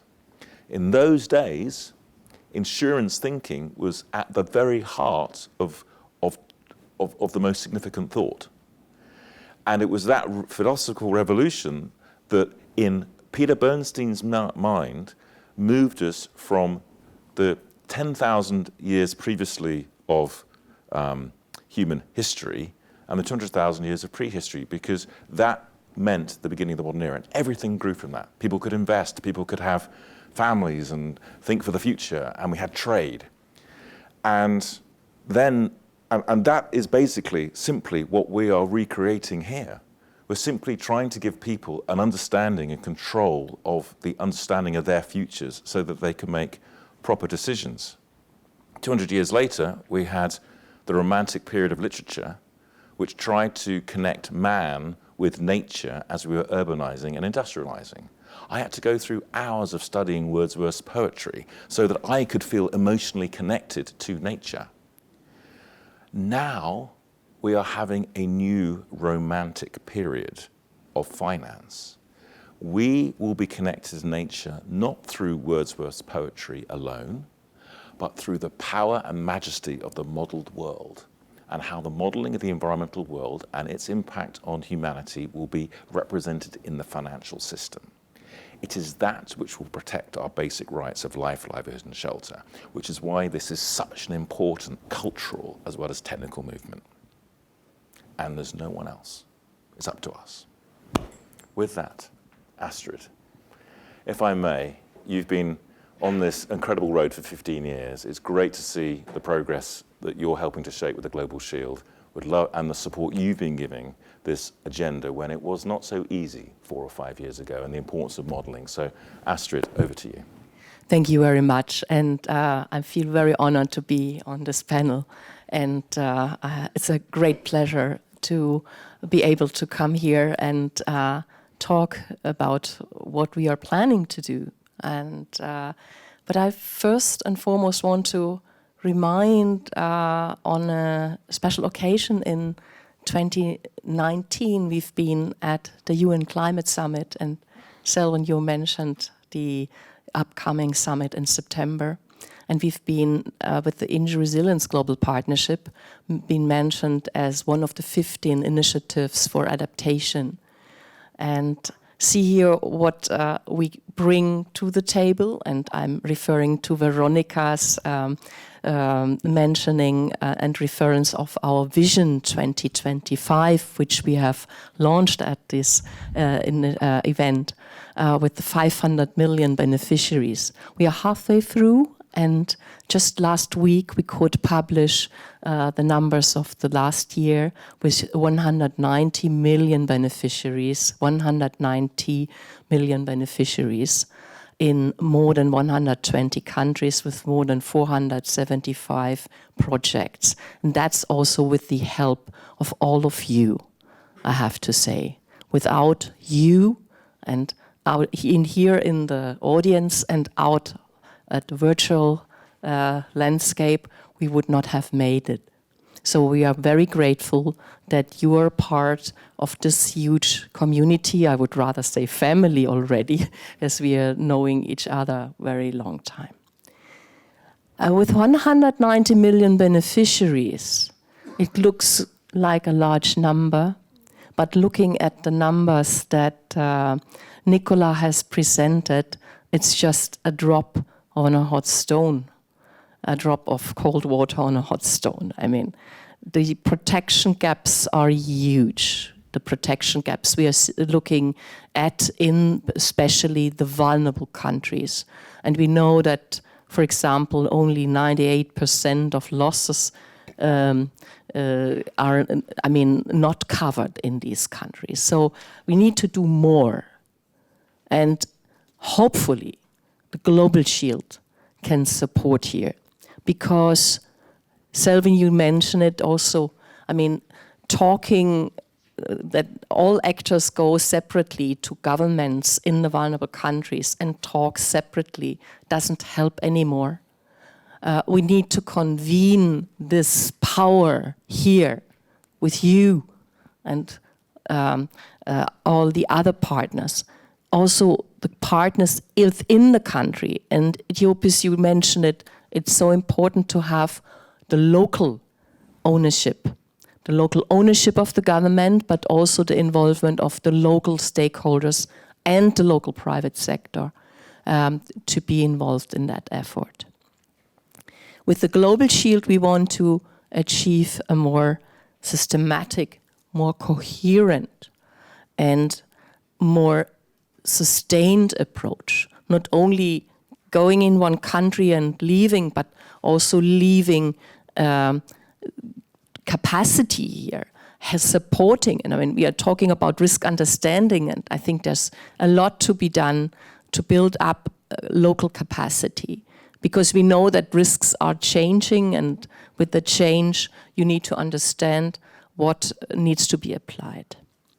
I think it's very timely now, and we have in a few weeks the Paris Summit, talking about this new global finance plan, recognizing that we cannot continue with business as usual. We need to do something at a different pace. We also have the Accra Marrakesh agenda with the 4 principles that will help this finance system to become fit for climate.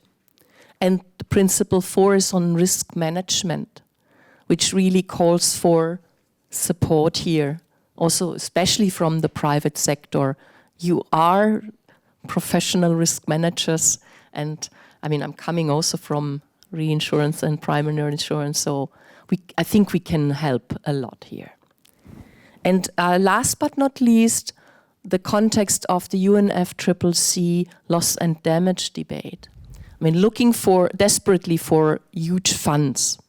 So with the Global Shield, we are hoping we are contributing outside of the UNFCCC realm, but at least attached to it and in a coordinated way to contribute to that. What we also want to do is work in countries together with the partners and look at existing programs. I mean, mentioning the tripartite agreement, the work you are doing, mentioning also all the 5 working groups and activities under the IDF realm. And then we want to add this to the 3 new vehicles that have been created, the Global Solutions, Global Shield Solutions Platform, the Global Shield Financing Facility, and the V20 Joint Multi-Donor Fund that might accompany existing solutions. But last but not least, also mentioning the GRMA, which will be really key for the work of all of these vehicles, because you need to understand the risk first before you calculate what price tag you need. So, and I want to also, there was something mentioned in the panel before, that convening the donor capacity and the power that donors have. And it's also something we hope we gather under the Global Shield here to make a more targeted contribution to the countries' packages. Veronica, you mentioned it. So it hopefully will be a package within a country, not a single solution. More to be discussed in the annual forum next week on Friday in Bonn, where we talk about the Global Shield more in detail, also launch the Global Shield Solutions Platform, and much more. I hand over back to you. To Jeff, if you may. And thank you. Obviously want to acknowledge all the support for the risk modelling group, and not least the recent support from Guy Carpenter and Convex. I hear that Howden Group is almost on the cusp. Is Charlie Langdale here? If you find Charlie, just get him to push and sign on the dotted line, and we'll be there by the end of the week. But no company has done more to support our risk modelling agenda than SwissRe, led by Ian Brannigan, who sadly can't be with us today, but ably supported by Jeff Manson, who leads the public sector programme at SwissRe. Jeff, thank you for your co-chair of the group with Jenty Kirschwood. Where's Jenty? Jenty, thank you so much. Jeff, it feels like there's a massive motor, but here's the chance to share some reflections, but also perhaps to convey some asks to our public and private sector audiences. Rowan, thank you very much. Appreciate it. And good afternoon, everybody. It's a pleasure for me to be here and to share the stage with such luminaries. And yeah, it's just, I think we're at a very exciting time right now. We were chatting earlier about, what can the sector do? What can the private sector do now or do differently? And we've been down this road for quite some time now. I think, post 2015 was when this journey really started. I think at times it can feel like, wow, this is taking a while. This, like, where are we going to actually start to get to action? And I'm quite confident that I can say we're there. We've built it. We've built the tools. We've built the vehicles to actually do the work and make a difference. And it was complicated. The reason it had never been done before was because it is incredibly complicated. We brought together an industry that never really worked together before in a collaborative manner. We brought that industry together with the government sector, right? And it's amazing to see how that's happened. And over that period of time, we haven't seen sort of a retraction. We've actually seen growth. We've seen more inclusion. We've seen more people coming to the table and saying, this makes sense. The way we've structured it makes sense. I mean, everybody, I think, certainly in this room, understands that yes, there is a protection gap, but the knowledge gap comes first, right? And that's why helping people understand their native risk is the most important thing that we can do. Once you build that capacity, then you can start to have those conversations where there's a true sort of owned concept of risk. And so, personally, I probably sound a little passionate about that, but I am. And, we really believe that, the work that the Risk Modeling Steering Group has been focused on is really doing the right thing. It's building the tools, and it's building the delivery mechanism, the vehicle to actually do in-country work. And so we've got all that established. The GRII is established. We've got the support from the Global Shield. It's really incredible to see all the efforts coming together and aligning and coalescing in one central location. So thinking about what the industry can do, one, get behind this stuff, right? Like if you're not part of the GRMA or supporting the GRII, now is your chance. Don't be shy. Come on board because there's lots of work to do. We've got 5 countries in the pipeline for completion, hopefully by the end of this year, and then looking to do more, right? We've got 55 countries in the V20, and the V20 has signed up saying, we want this, we need this, we want this, we understand the relevance, the importance, and so, having that demand side be part of the discussion is so important. You can build anything, you can build products, you can build tools. If nobody wants it, then why? It's a complete waste of time. We've actually got a very definitive demonstration of desire for this vehicle. So it's great to see that happening. So what else can we do? Get involved at the country level specifically. So we've got the global aspirations, which are critical, right? They actually need to have in-country action. And that's what the GRMA is doing. It's in-country, working with local risk managers to really build that capacity. And that's where individuals from the private sector can get involved and send representatives with the team from the GRMA to be part of those discussions. And if that's not the right thing or the right way for your company to engage, well, then you can follow up with that on the closing the actual gaps in knowledge. So there will be proposals to, create model solutions for gaps in countries, and that's a great opportunity for risk modeling entities, for brokers and intermediaries, and even large insurers and reinsurers that have that risk modeling expertise to step up and contribute in that form. So, what else can we do? Fully support global sharing and transparency. And that's what this is all about, right?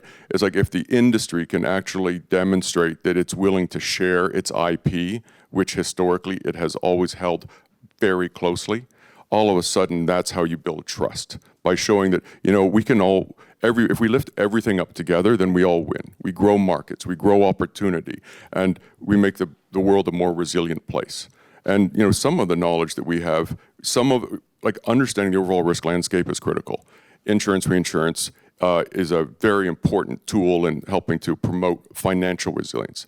It's not a one-size-fits-all. It's not going to solve everything, but the risk understanding can then be applied to how is physical resilience strengthened, right? And how is adaptation addressed, and how is mitigation addressed? So the lessons learned from the actual risk insights have a full spectrum of options that you can really capitalize on. So, and last one I think would be, we had talked about this before, sovereign is critical, but getting down to that sub-sovereign level, getting down to the regional level, even municipal level.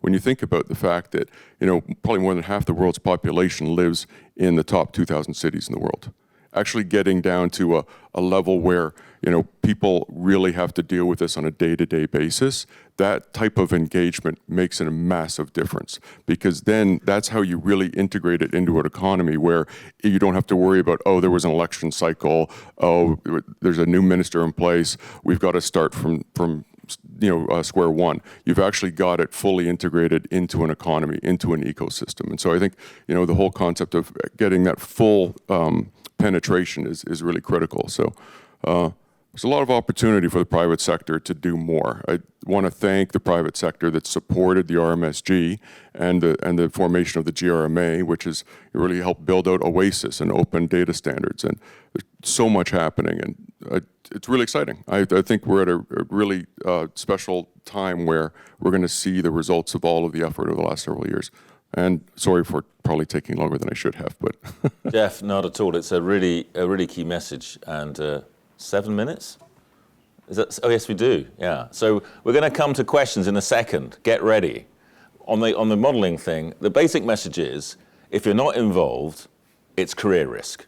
Okay. This is no longer just like doing. This isn't just about doing the right thing, which it is. If your company isn't involved in this in the industry, you're not part of the future. You're turning into a dinosaur. Whether you're a company and individually, career risk is now not getting involved in this, okay? Really clear. Is that the message to convey? So, get involved with Jeff. I'm going to come to questions in a second. I've already decided who I'm going to pick on, but you don't want to be that person, so someone put their hand up. But before we do that, Mami, any closing thoughts from you that you'd like to share?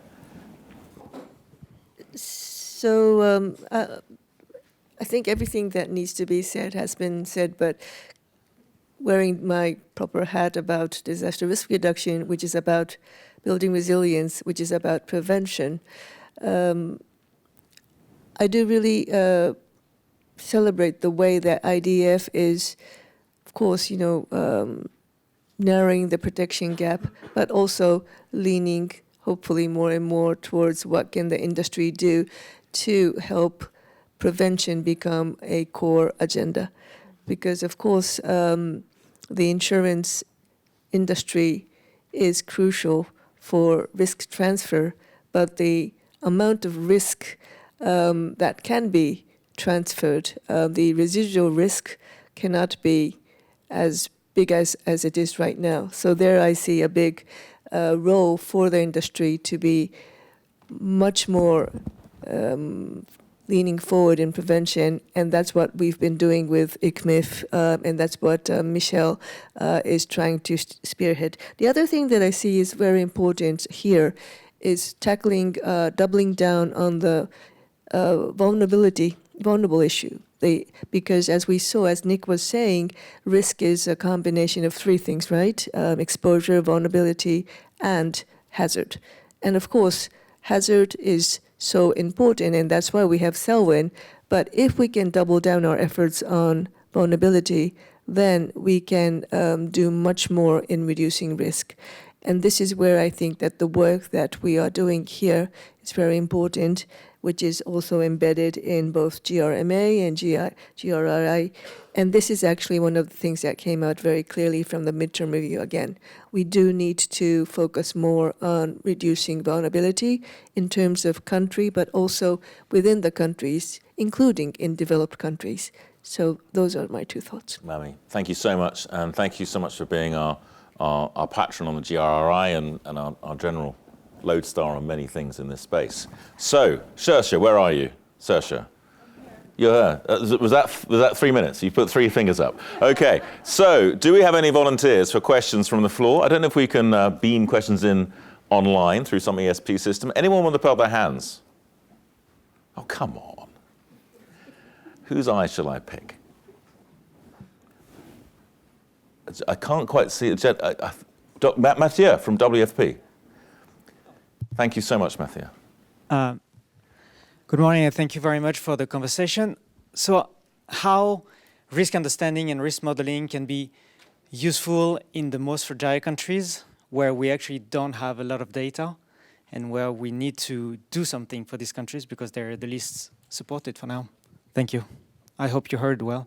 So you were saying that it wasn't so much a question, and I think we're probably just it's a question. It's how can we get the risk data into the most fragile states? Yeah. Okay. I'll take a few questions or observations. Kathy, just in the middle row, aisle seat. There we go. Kathy Boffman-McLeod, Director of the R. Strock Resilience Center. My question is about your opening, Rowan. You said it's up to us and that this is the moment where we model the natural world. What does that mean in practicality for the partners in the room here? What can we do to accelerate that because we're at a critical moment? Fantastic. Okay. Any more hands? You got ESP. Yoshi, I was gonna pick you. You knew that, didn't you? We've known each other a long time. Yoshi's come a long way. He came in from Singapore, Tokyo. I'm going to quickly ask you a quick question. Because the quick question I wanted to ask you then to reflect back was, Yoshi was the regulatory supremo of insurance in the world in Basel. He was, the god that we all had to sort of look to make sure we passed the right test. And risk modeling transformed the industry in the 90s from ruin to resilience through the requirements of regulation. And I'd love to get your sense of now that the wider financial system is going to have to be sensitized to this risk through the same models, what impact could that have from the regulator's point of view? But Yoshi, on anything else you want to add? Yeah, that's huge. But before discussing that's huge, Anyway, there is another panel. Big, Yoshi. It's a huge. Anyway, there is another panel, so we will discuss. But I want to ask the panelists the question, particularly Mami-san, you mentioned that understanding the risk is extremely important foundation. And you mentioned, Rowan, that against the God. The key concept of against the God, if we have a data statistics modeling, we can expect that, and we can anticipate, and then we can assess the risk.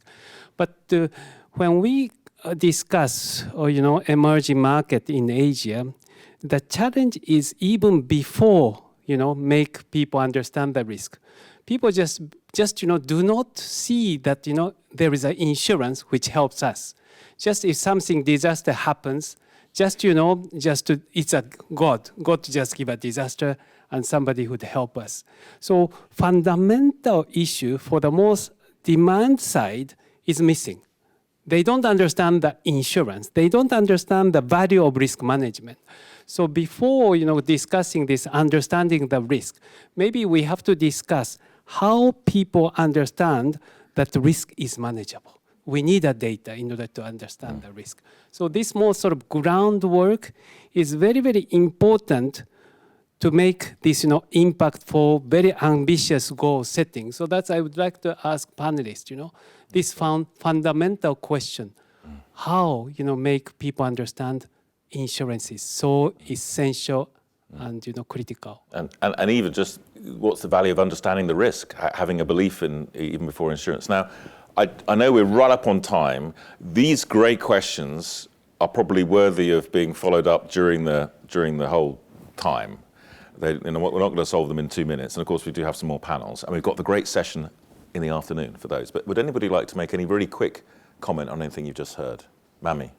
So, on the question from Yoshi, I'd like to say that touches on an issue that we're trying to tackle, which is risk communication.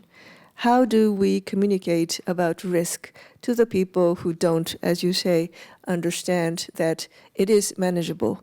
And I think the only way that you can do it is to relate it to what they could do better, or otherwise what they are losing if they do not understand about risk in managing. So, a very simple example is to a farmer. So what does risk do to your livelihood as a farmer? That kind of narrative is something that probably we need to do better. And this is about drilling down from the global to the community level that many people have already been saying. And here again, I do believe that that is what GRII is trying to do. And this is a very important issue. So thank you very much for the question. And this is one of the things that we're trying to do better. Also understanding how people understand risk. They think it's something far away geographically. They think about something far away in terms of time. And they don't think it's going to happen to them. So we have to challenge that, and we have to start, changing that narrative. And unfortunately, my last point is many politicians have a rather short-term view, and they think that during my time it's not going to happen, and therefore I'm not going to focus on this, and I'm going to focus on other things. Fortunately, unfortunately, that is not the truth anymore. The once in 30-year disaster is happening like every year in many places. So I hope politicians are also changing their mindset and they will focus more on this issue of risk communication. Thank you. Absolutely. Certainly, if it affects their cost of credit, that also has an immediate effect. I think we're now towards the end. Ekhosuehi, I'm going to be handing over to you to do the... Oh, I'm so sorry, Astrid. That's the second faux pas with Astrid. I'm so sorry. Back to you, Astrid. No, I just wanted to add to what Mami has said. The risk culture is important within the countries, and you're absolutely right.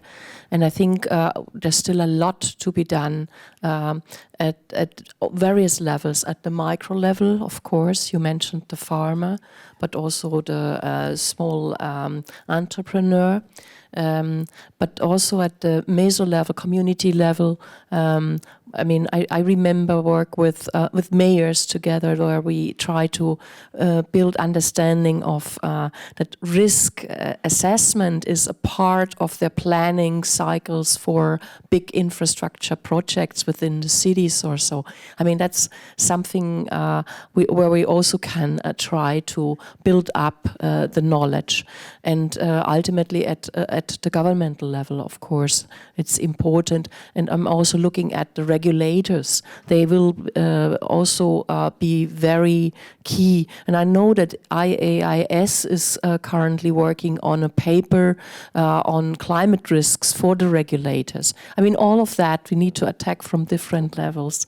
And this is why we all need very strongly to work together, and this very good opportunity now. Sure, thank you. We'll come to Kathy. We'll come to your question on the side. But one message to you and to everyone, and to amplify Jeff's call to action, is you do not have to be a technical person to get into the risk modelling agenda, because actually now the technical specialists know what they need to do. To your question, Kathy, they now need the human and financial resources and the authority to get on and do it. The real challenge now is to get that information into the decision-making gearbox of law, of policy, of finance, of all sorts of sectors which you're all experts in. And that's actually the expertise that needs to be brought to bear. So this is now a real open opportunity. With that, huge thanks to our speakers, of course, Selwyn, Mami, Nicola, Nick, for the demonstrations, and of course all our panelists. And thank you all as well for getting us off to such a great start. Thank you.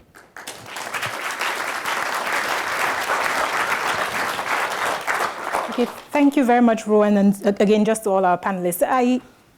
In my opening remark, I said part of this is also to debate, right? And I did wonder, as we were having this conversation, I sometimes feel like, people who are in very vulnerable situations manage risk. They are very aware and acutely sensitive to it. The issue often is, do they have access to the tools, right, to better manage that? And they understand these issues, but I think that this is the challenge for our community. How do you make the tools, the way in which we communicate, relevant for that community? It's not because there isn't a lack of understanding. I try to challenge that a bit, right? I think, yes, there is some of that which can be strengthened, but oftentimes there is, I think, they are living through these shocks, right? So I think we need to challenge ourselves. And I think it's also important because it connects, I believe, to some of the earlier conversations that we were having around Yes, the need for local presence, the need for better communication, engagement, etc. But there is an element of that in terms of the solutions that we then subsequently provide to these communities, right? The solutions, as Julian said, perhaps need to go beyond the products that we have defined over the last 300 years.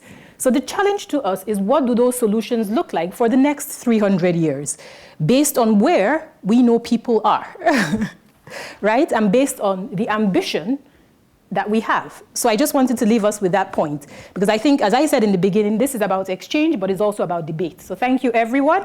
And on the logistics, before I forget my actual responsibilities, is we will now break for lunch. It will be on the terrace, so when you exit to the right. And I will ask that we return at 2:50 so that we can have a prompt 2:55, 3 o'clock, 3 o'clock start. So that's it from me. So thank you, everyone, and I hope it was useful this morning.